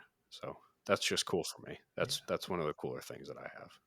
Yeah, it's always gonna have your DNA very much in it. I mean, that's Yes. partially from us being like, on a certain level, very like-minded as a team, and we all mesh together very well as friends and working together. But we are bringing more people on, like me and Nathan this weekend. You'll hear this episode long before you hear this episode or see this episode. But we'll finally be doing our first video podcast, which is something the three of us talked about for a long time. Yes, I can't wait. It's going to be exciting. It's gonna be chaos, but Yeah, I'm flying down to Texas. By the time that this comes out, I probably We'll be will have been there. killed by a wolf spider. So R.I.P. me, I guess. But well, we'll get some good content out of it. But I don't yeah, think you really die from wolf spiders unless you're like I'll find a way. Don't worry. Please an don't. infant or like geriatric. So I'm both of those things at the same time. That'll be good content for one post, and then we're capped out, and I got no one to draw for me. I mean, Paige. come on. Now. All right. If We'll carry on. We'll BR, carry if on. Nathan fucking dies of gout or some other fuck all dumb Some got bullshit this. made up We disease. got this. Goat's not real. Goat's not real. Gout is a psyop. No, what a fucking wild change of team that would be. Like, Mitch is gone, Nathan's fucking dead. It's just Paige and BR on an It's all just war that now. ebb and Everyone's flow. like, We're like, it is what it. Let's hope we're not like manifesting anything bad. Like, don't die in a car crash, Yeah. Nathan, please. Nate, for fuck's sake. I will do my best. That's But I good. feel like if I plan for death at any given point, if I wake up the next day, it's just pleasantly surprising. It's just like, just so you're aware, I'm not going to commit suicide by 2 shots to the back of the head. Just in Yes, case I'm not that's- going to accelerate my Prius into a wall doing 120 miles an hour. No, I That's think you that's a guys are normal doing thing. it right though. Thank The you. big thing, and I'm glad to see it. After talking with you guys for a while and kind of behind the scenes a little bit, you're not just expanding as quickly as you can just to try and expand. Like you're doing, a video podcast that you're flying down to because it's convenient, and you're expanding at your own pace. Because if you go too Yeah. quickly, you're We're just going not all really in. gonna We learn. Look at getting those. the Yeah. Oh, equipment the little right. Rode wireless mics. Those are dope. Yep. Yeah. Yep. And know- providing I survive the events of this weekend, I'm going to go drive down again to see BR in a couple Yep. weeks. Yeah, we're going to do our first, rather than a video, so we're going to do our first video podcast, and then we're going to do our first video content ever for Art and War. I think. Like, there's been like a few clips here and there, like Mitch, you fucking around with your Mosin with like the taped on scope. Yeah. Fucking classic. I still see that, like, kicking around social media every now and then. That's Yeah. awesome. You know what It's- I might design for us? Just like a bunch of targets of cereal boxes. I just think like we gotta do our like 1, 2, 3, 4 drills on just like big printouts of the Nesquik rabbit. Oh yeah, so for anyone, I mean, obviously, no one really knows what we're going to be doing yet for our first video. But the first video we're going to put out is Canadian teaches Eurotrash how to shoot a handgun. Because I am still being humbled every time I go out with competent handgun shooters. I'm like, what a fucking mess I am. And so yeah, it's Are you time. going to be going to finish Brutality? That sounds expensive. I want to. Like, I love Yari, I Probably- love all of that, but like the idea of flying to Finland for it'd be cool. If there's a way to do Yeah. it, that would be cool. But Probably not this year, but if we can get like a real cool We'll play it sponsor by ear. to help us out next year, maybe finish Brutality I will be 2024. going this year. Oh fuck yeah! yeah, That's cool. I really I was really like invited Yari and the and, Harasteleca guys. Sponsored to go, so I'm going and I'm Oh, excited. nice. So, and I'll be there with PSR too and a bunch of other people. I'm really excited, just honestly. To Damn, see now I'm really Yes. FOMO I all can't over wait. again. I can't wait. It's only Yes. 2 days, the actual games, and I'm going to be there for 11, so I'll be there during my birthday. Not to deviate too hard. I'm just excited about it. 'Cause That's awesome. Anyway, but Mitch is the founding father of what this is, and it's kind of cool. As a lot of people probably don't even actually know the history of C. Bernard all that well. So this is kind of the C. Bernard documentary a little bit, Yeah, as far as like getting its everyone inception caught up. and how Yeah. it came to be and where it's at. And holy shit, you guys, episode 100. Mm-hmm. Yeah. And Was- no one here has been no-knocked yet. It's been yeah, it's been impressive. Yeah. You've definitely just jinxed us, but Is that SWAT? I saw a doormat today that said come back with a warrant. I think I'm gonna get it. it's a I good love investment. Clear instructions are helpful. that. Yeah, but despite the memes and the jokes and everything, I'm really happy with how things are turning out, and I'm also really happy that like you found something that you're passionate about and you're fucking good at it. Yeah, Yeah, Mitch, we hope you fucking kill it. Like, Yeah. for realsies. Yeah, and like appreciate that. come on and like make fun of fat people with us every once in a while. You're always welcome. Well, I really I don't want to put the cart before the horse on a show, but you know, with what I do, I mean, I don't know if this will reach the same audience, and I'm not going to tell anyone I to hope even not. coach for, just because there already have been people who have found my personal Instagram, and I mean, that's okay. Don't go if you're one of those people, just be kind of cool about it, because I do have the club that I work for. Don't go be a fucking dick, please. You know, just kind of with the nature of things, I talk with media, but it's all very like it's mostly through like text and like email, and I don't think they get a ton of I mean, it's women, it's Division 3 women's soccer, essentially, not Division 3 in terms of college, but like the third division women's soccer. Like, I don't think too many people are reading or paying attention to it, but you know, who knows where I'll be in a couple of years. Yeah. And then, you know, by then it'll probably be more public and people will go back and listen to this and call me all types of crazy shit. But, you know, that is what it is. I just think it's cool, like I said, watching this kind of grow and evolve, even though, you know, I had my moral issues with it, but, you know, kind of moving on has been very nice. Yeah.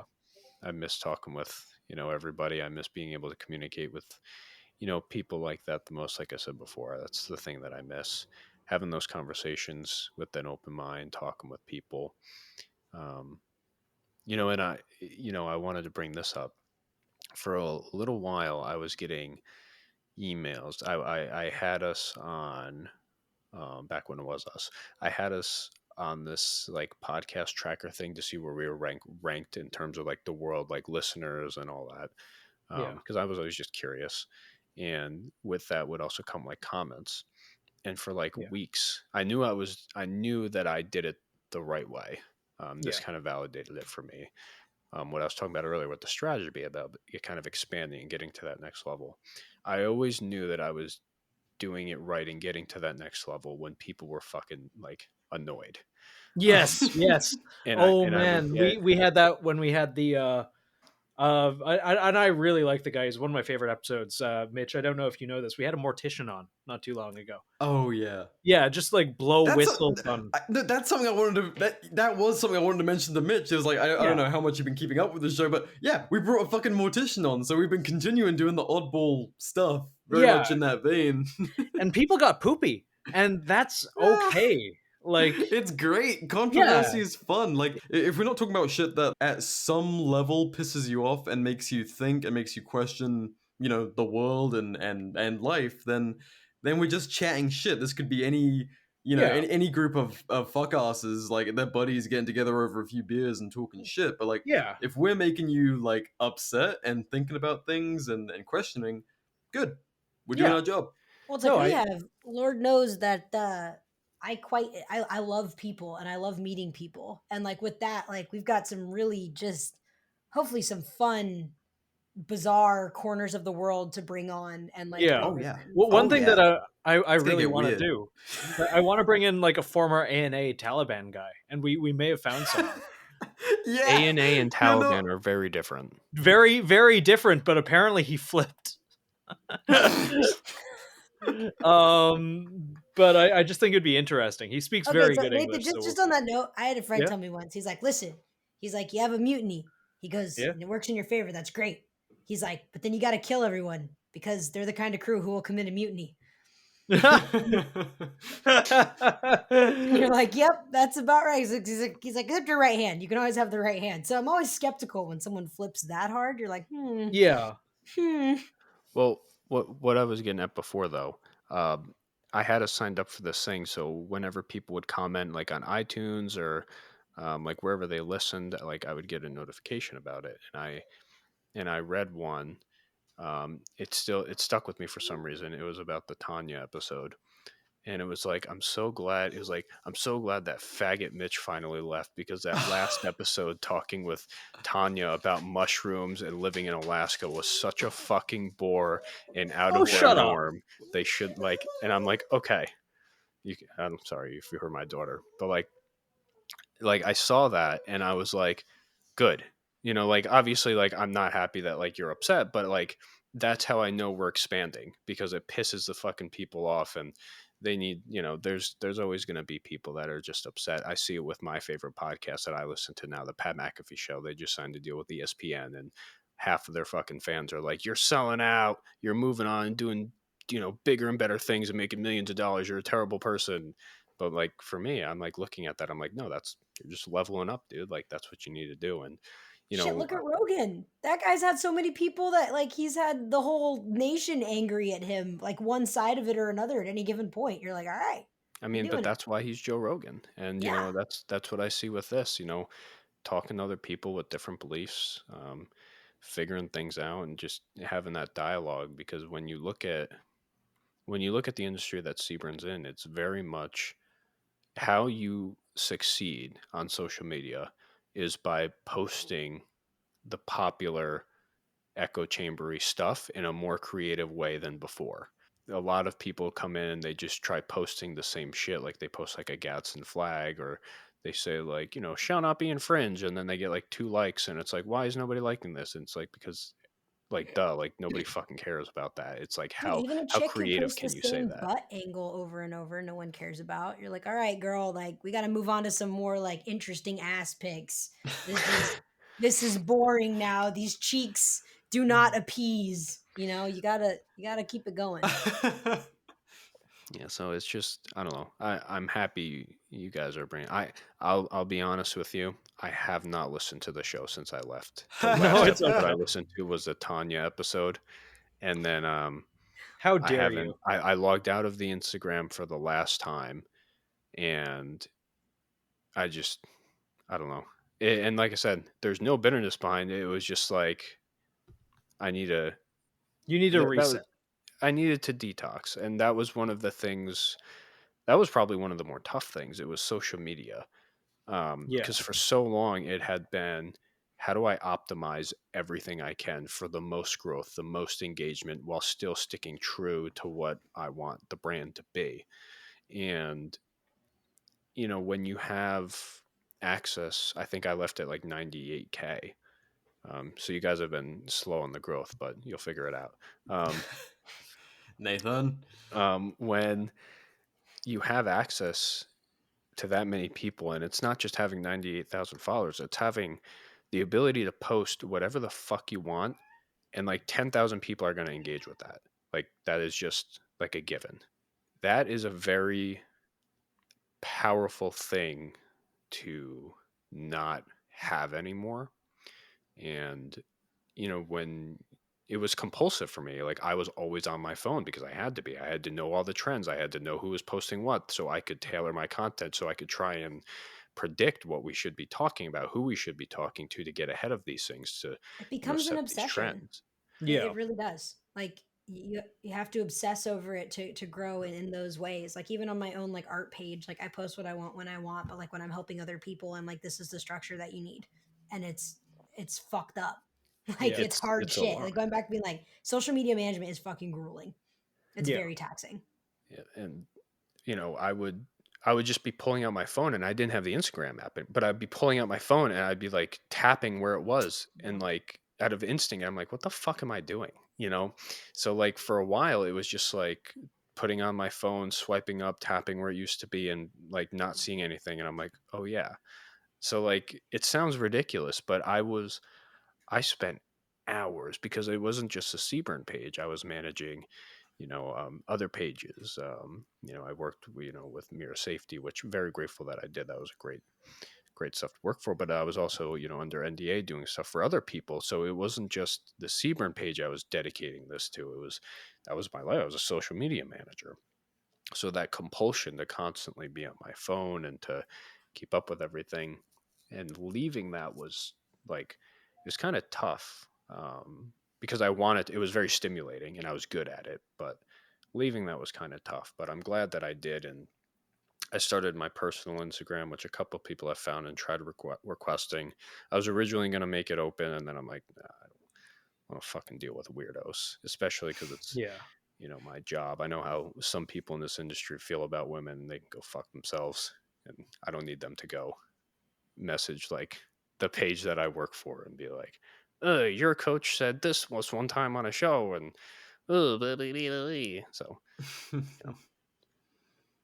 I've always Like- joked that if I ran for anything, that my campaign slogan would be like, whenever running, yes, I've said gamer words and I've done recreational marijuana in my life a couple of times.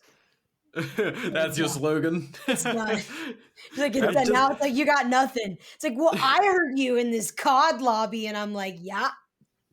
well, that was How'd something. that sound?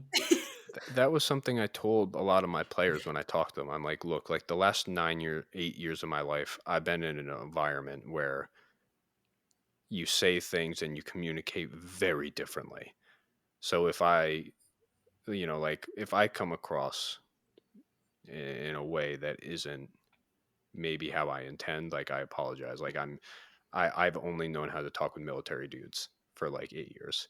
It sounds All cringy right, as so the fuck, but, fucking like, thing, you gotta get this shit and put it in the fucking thing, and then you go. So that's I just that's been picture something. Mitch like they're all just like calm and collected, like, yeah, and then all of a sudden he's like, you fucking piece of shit. Oh, I'm sorry, it just came out. I didn't I mean haven't to. had that, and I wasn't like that in the military, but I do. I don't know. I was worried that I was gonna be like fuck shit ass bitch cunt like shit all the time, and it's been all right. It's been all right. One of those things. Do you hear my daughter in the background? No, yeah. She's having a Okay. tough go. Let me mute my mic. It's all right, Mitch. We're just really glad that you could come on, and Yeah. hopefully too, this is, said for everyone, this is the history of Sebron art and the next chapter of things. Like, we're not going to change what it is that we're doing, which is what everyone's been doing. That's not going to go away by any means. It's just Mitch, this time for real, is gone from the show in any permanent way. And he is greatly missed. And we do, and we'll forever love him and miss him being a part of it. And, now BR and I both have to work together to, reel in Nathan and stay on Yep. topic. No. So. So now it's like, God damn it. Yeah, motherfucker. Right back at you. Stay on topic. like, Things are under control here. Yes. I'm I'm happy. doubt it. You figured it Yeah, out. Like I, I- said, it was either gonna fail or you were gonna figure Yeah. it out. And I think Paige coming on and Yeah. BR yourself kind of taking over a bigger role probably that you didn't really want at some point. Yeah. But you guys are Yeah. figuring it out. There's still a ton of potential with it to grow, and Yeah. it's exciting to know that you guys are pushing forward with that.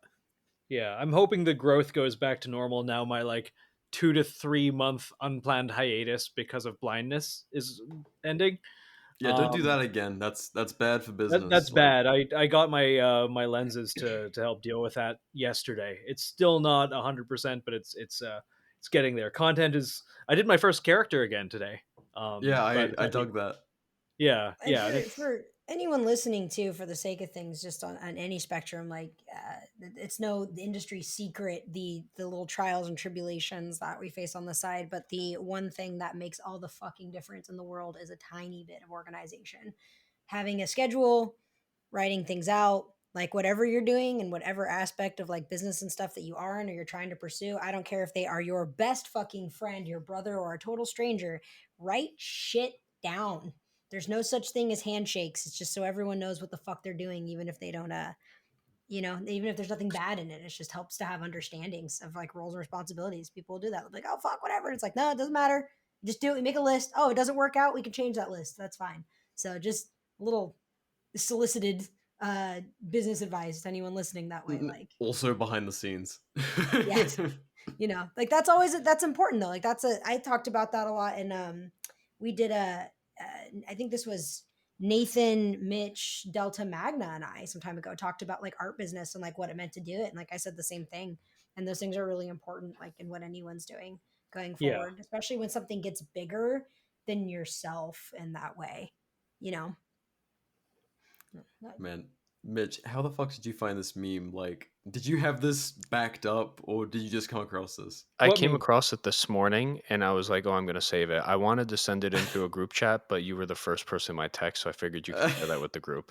Maybe Now, what that. is this? Now I need to know. I'll read out. How artists start acting when you ask them about a commission you bought 8 months ago. Oh, and it's the sick SpongeBob like fucked up. Like a fish all wrapped up in bandages and Yes. From the fucking episode, it's like my bones are made of glass and they break every morning. That's just how it goes sometimes.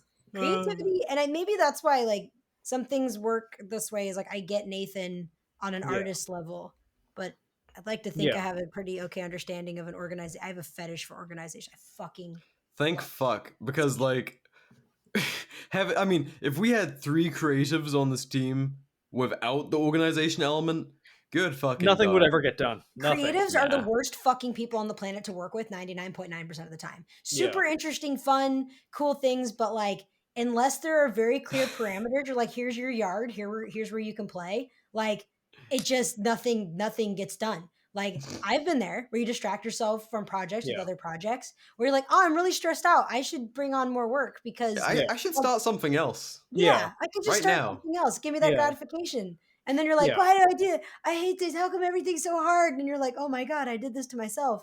And I've gone through those cycles so many times and I see it. And I'm like, I'm learning ways to mitigate it. And I've learned ways to mitigate it. And I can share this knowledge with others. No. Unfortunately, in my case, my eye literally did stop working. So I Why is that, Nathan? Why is that? Yeah, getting lazy on us. No, I have according to the ophthalmologist, latent hyperopia. And I bet. Sounds like I a bet. I spent like $400 on these fucking lenses, motherfucker. It was overwork, and I was like, "Careful, Nathan, don't overwork." No, it yourself." wasn't overwork. It would have happened regardless. Turns out it wasn't just really? screens. Just It was regardless, also like just anyway. yeah, just His anyway. eyes just don't know if they should be open or squinting. Oh no! It's I have them taped open. Like you ever see that Pokemon episode for where they try and make a Psyduck look more intimidating by using Scotch tape and taping his eyes all squinty? You do the opposite. That scene lives rent free in my head, and I saw it 20 years ago. I do the opposite. No, it's Classic. I just thought it was funny. I wasn't making fun of anybody. Yeah, I know. It is like it is I true, will. But it's and I've accurate. definitely been like I've made some dumb excuses. In this case, it's like no, this has really affected my quality of life in like a bad way. Yeah, seeing you like posting shooting pictures with a fucking eye patch. Oh yeah, the Damn. solid snake thing. Yeah, my Goddamn. times went down by like 2. Like it was bad. It's my dominant eye too, so it really fucking sucks. There's a video in that fucking you shooting versus me with an eye patch on. Oh, Still dude, absolutely crushing me. I took videos. They're not good. They never got posted for a reason. It's not good. Just Think of do the some content. sensory deprivation for a while and like reset yourself. Just go like all Helen Keller for a little bit, and then you'll get one of those pods that you go in the like depot pods. You get in, and it's like you're floating in salt water at like room temp, and it's like pitch black and soundproof. You ever done that? No, actually, I'm curious to try it.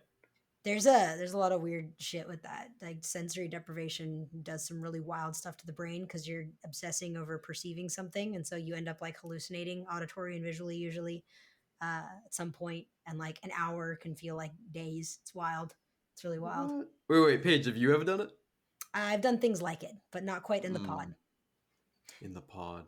Haven't yet gone in the pod. and I haven't done anything longer than like an hour because it's wild. So it gets Yeah, I would wild. like to try it.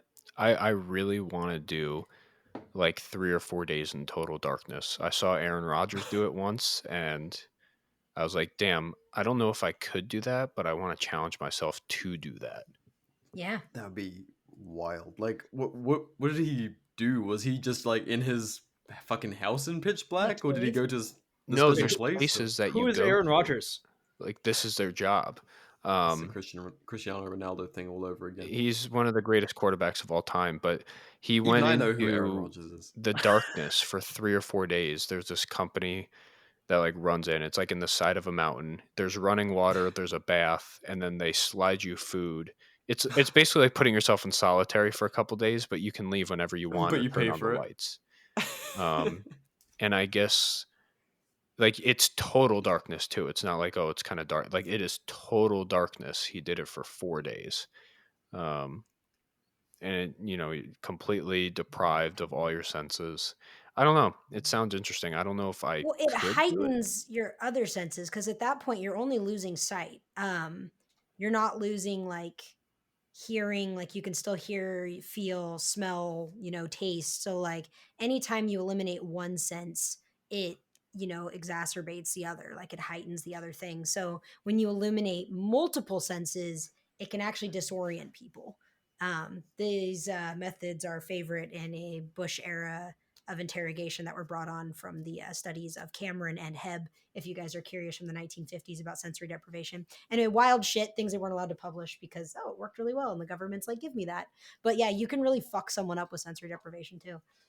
Yeah. I was gonna say, I like, wouldn't that be believe it. really fucking bad for your eyesight to do that for 4 days? Not No? necessarily. It's not bad for it because you're not straining anything. Mm. But what's for really, really long term, like if you've got like there's been instances of people who've been like locked up for literal like months or like Yeah. years off and on, like doing it, like you can really fuck with someone. But the eyes themselves, I don't think necessarily get damaged, with the exception of like they're not as set, like they end up being more sensitive to other things. So you might, I guess, there is some deterioration that can occur there. Because Probably like really long term, because I know Yeah. like I was looking at some underground lake recently, and there's like trout or something in it, and they have like less color to them, and their eyesight's like 30% reduced from living like in more or less darkness. It's like I guess 4 days probably wouldn't fuck you up, but yeah, long term I'm sure it would.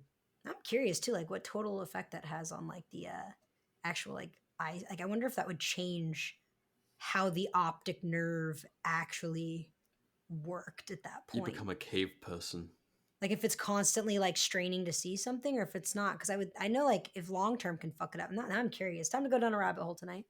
Time for the Art and War team to go to the mountain cave and exist in total darkness for Or 4 you days. know, you Let's can get do into it. Let's solitary for free with this one easy trick. let's take a bunch of ayahuasca and lock ourselves inside like a pod.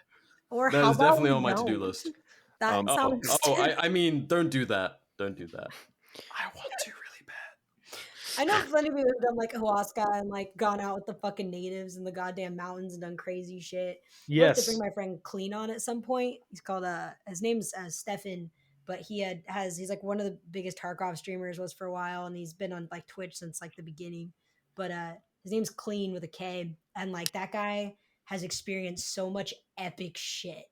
Like that guy's been to the fucking mountain, like literally and like proverbially when it comes to that shit. Anyway, Yes. go in the weeds. Before we wrap up, can I derail real quick?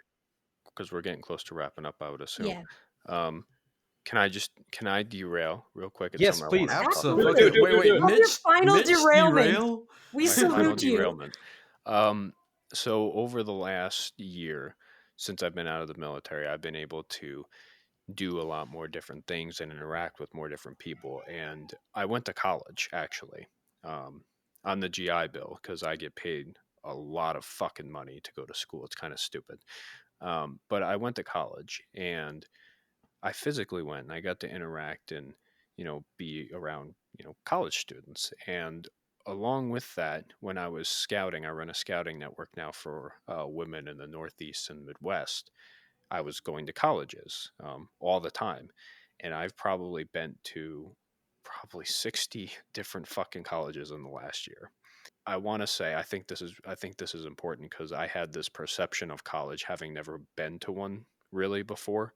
I had this perception of college that it was kind of just a bunch of blue-haired people reeing all the time, and it is really Oh, quite the box. opposite. And it sounds cringy, but it really restored my faith a lot in people. Are they all Um, based in red pilled? I was able to go and not only go to college myself, but like I said, travel around and be at all these different colleges recruiting and scouting.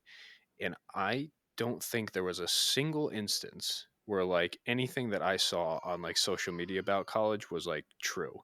Like I'm sure it is true because obviously those things pop up and they happen, but they're such isolated events. I feel now with my experience having been to school myself and having traveled to all these schools to recruit people, they're so like isolated that people on this side of the political spectrum or this side of the culture war, whatever, have this perception that it's all just cringy liberal blue hair people. And truthfully, I had more obvious like right wing professors than I did left wing. Like my sociology professor was like making us read like Glenn Beck and shit. It was very obvious like right wing.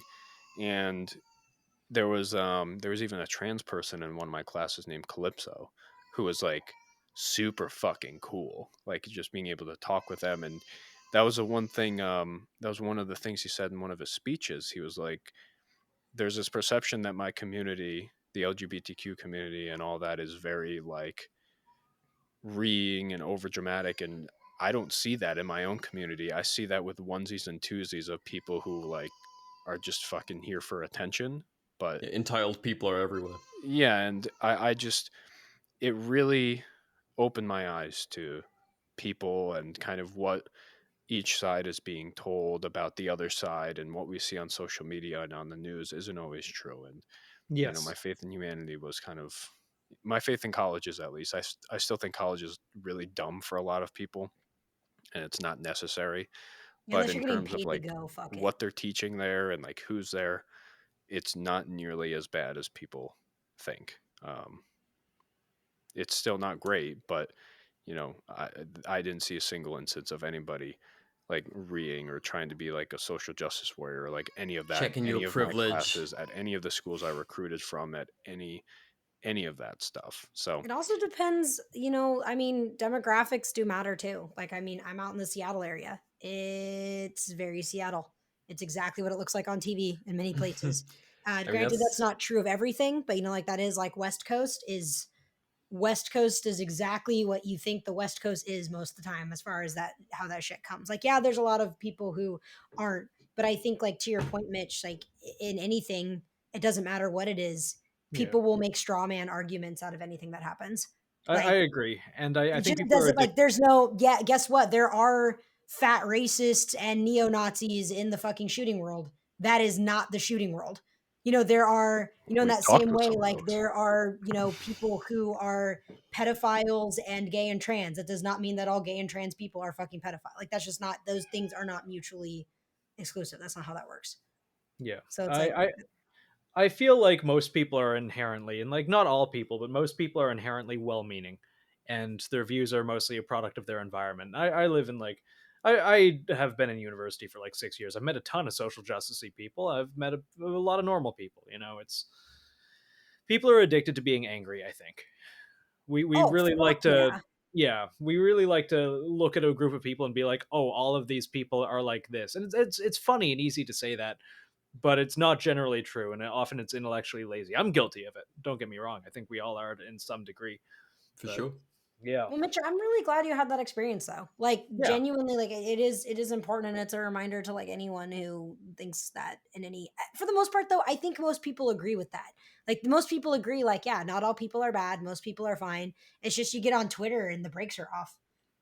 Well, I mean that's what we try and do with this show to a degree, especially in the shooting world, where like for the longest time it's been such a just this monolith. Like shooters are just this one thing, and they're fucking not. And so many people keep on trying to shoehorn it into just this one thing you have to fit into, and that's not the world we live in.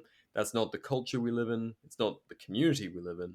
Like, it's so much bigger than that. And to shoehorn yourself into a spot where you're like uniform checking people is so antithetical to what freedom is, and the whole reason so many of us Mhm. believe in gun rights, or what, liberty kind of culture. Like, understanding that people are so much more than that, and that they don't have to be a carbon copy of you with the exact same upbringing to be someone that you can agree with and call your neighbor or whatever it is. Like, the world is so much bigger than that. So Yeah. On that note, like CBRNR is going to work to uphold that. I think it was kind of yeah, founded on those principles across the board. And, with that, Mitch, as this is your official, goodbying, hopefully not the very last time you're ever on the show.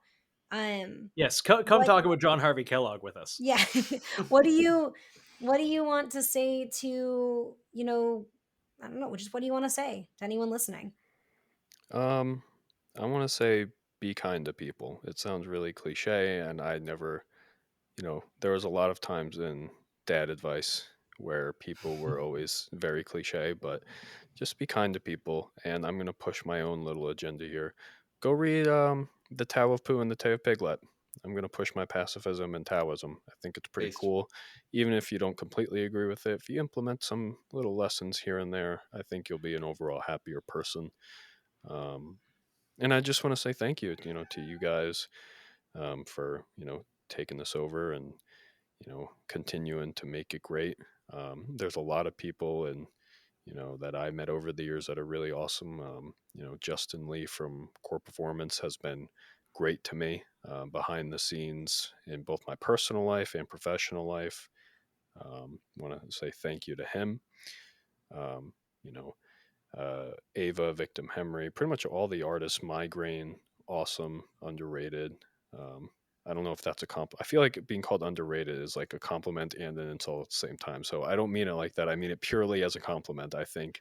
I think it's saying these people need to be bigger. Yeah. I don't think there's anything wrong with saying underrated. Like, someone can always be. I mean, you could say underrated. Like, he needs to be bigger. Like, that's always more people need to hear about this guy kind of thing. Ava, Ava from Delta Magna and Oh, her Delta's the fucking shit. I love fiance. Delta. Yeah, she's I great. hope to actually meet her in person in the coming months. We'll see what happens here, but Yeah, head out she's that way and do awesome. it. The people at Mirror Safety, Roman, once again, somebody who greatly influenced my personal and professional life. There's just so many people. Mike Garantham, him, coming on the show was a huge step for us, and he invited me out to be in a video once. I couldn't do it. I Yeah, wish I could have. It would have been Dude, I nicer to love meet. Mike. That guy's fucking great. I was Yeah, actually I just got back from being at their house for like 5 days. yeah, Over would there have been hanging out. great to you're meet always him. And there, Paige. You basically just live in their walls at this point. Dude, Ash wants me to move there so bad. I'm like, I can't move that way right now. No, I love them so much. They're some of my legitimately favorite people on the fucking planet. Yeah. would have been great to meet those guys in person, but I'm happy I got to meet them through the show. You're not Tanya, dead. You might get to Yeah. it someday. Yeah, This it's isn't a like you are eulogy. still around. All because you're not here doesn't mean you can't do stuff with us.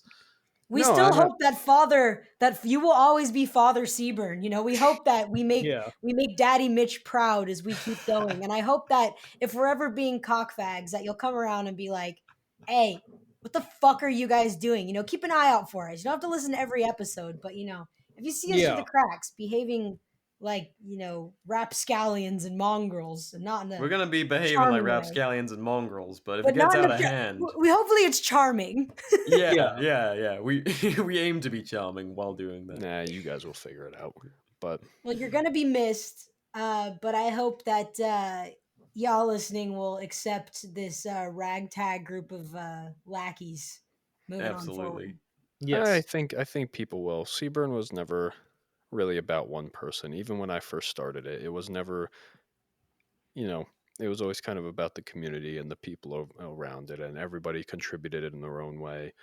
And then we've kind of built the team internally here, but I think that's why it's so easy for this kind of transition to have already happened. I mean, 27 weeks later, but because Sebring it's always been a brand, sure, but it's been kind of bigger than that, dare I say. And I think as long as the same themes and principles kind of being pushed and talked about, and kind of always pushing that envelope and trying to be better. It doesn't matter who's behind the mic or behind the phone with the access. I think it's always going to be kind of what it is, and that's something awesome. And I'm very glad that I got to be, a part of that. And yeah, I miss being able to chat with random people for sure. But it's also nice to not have it part of my life anymore. I'm not going to lie about that. No, you get to be 100% a dad now and Yeah. 100% a coach, and it's so fucking cool to see, dude. We're Yeah, all so absolutely. fucking happy Proud for of you, you. dude. Seriously. I appreciate that. Being a dad is great. Coaching, great. Being a husband, great. Things are just really good. And it's like I said, when I left the military, I had to decide: do I want to do stuff that I'm not fully bought in anymore, that I don't fully, morally agree with anymore? And the answer is no. And having been able to make that choice and having the luxury of that choice has been awesome. I hope everybody's able to pursue that in their lives. And yeah, no, I'm very grateful and very happy, and life's really good. Fucking love to hear it, man. Well, we all love you so much, and Yeah, man. I don't even want to close the episode out, but I we know. gotta. It's gotta end at it's gotta end at some point. That's So, Mitch, you wanna sign us off one last time? Thank you, everybody, for listening. Okay, bye. Oh no, wait. Oh. Dad advice. What? No, He just kind of gave it. Where have you been? Not paying attention as usual. Well, we didn't say it was dad advice. Fair. So All you're right, gonna have dad to redo advice. it. Go back on everything that I just said. Rewind the last 5 minutes. Dad advice. There you go. It was basically be kind and be educated. Good shit. Yes, that works. You gotta Okay, call it dad bye. advice, or it's not dad advice. It's Classic. just good Bye. advice. Okay, bye. Motherfucker Nathan. Goddamn.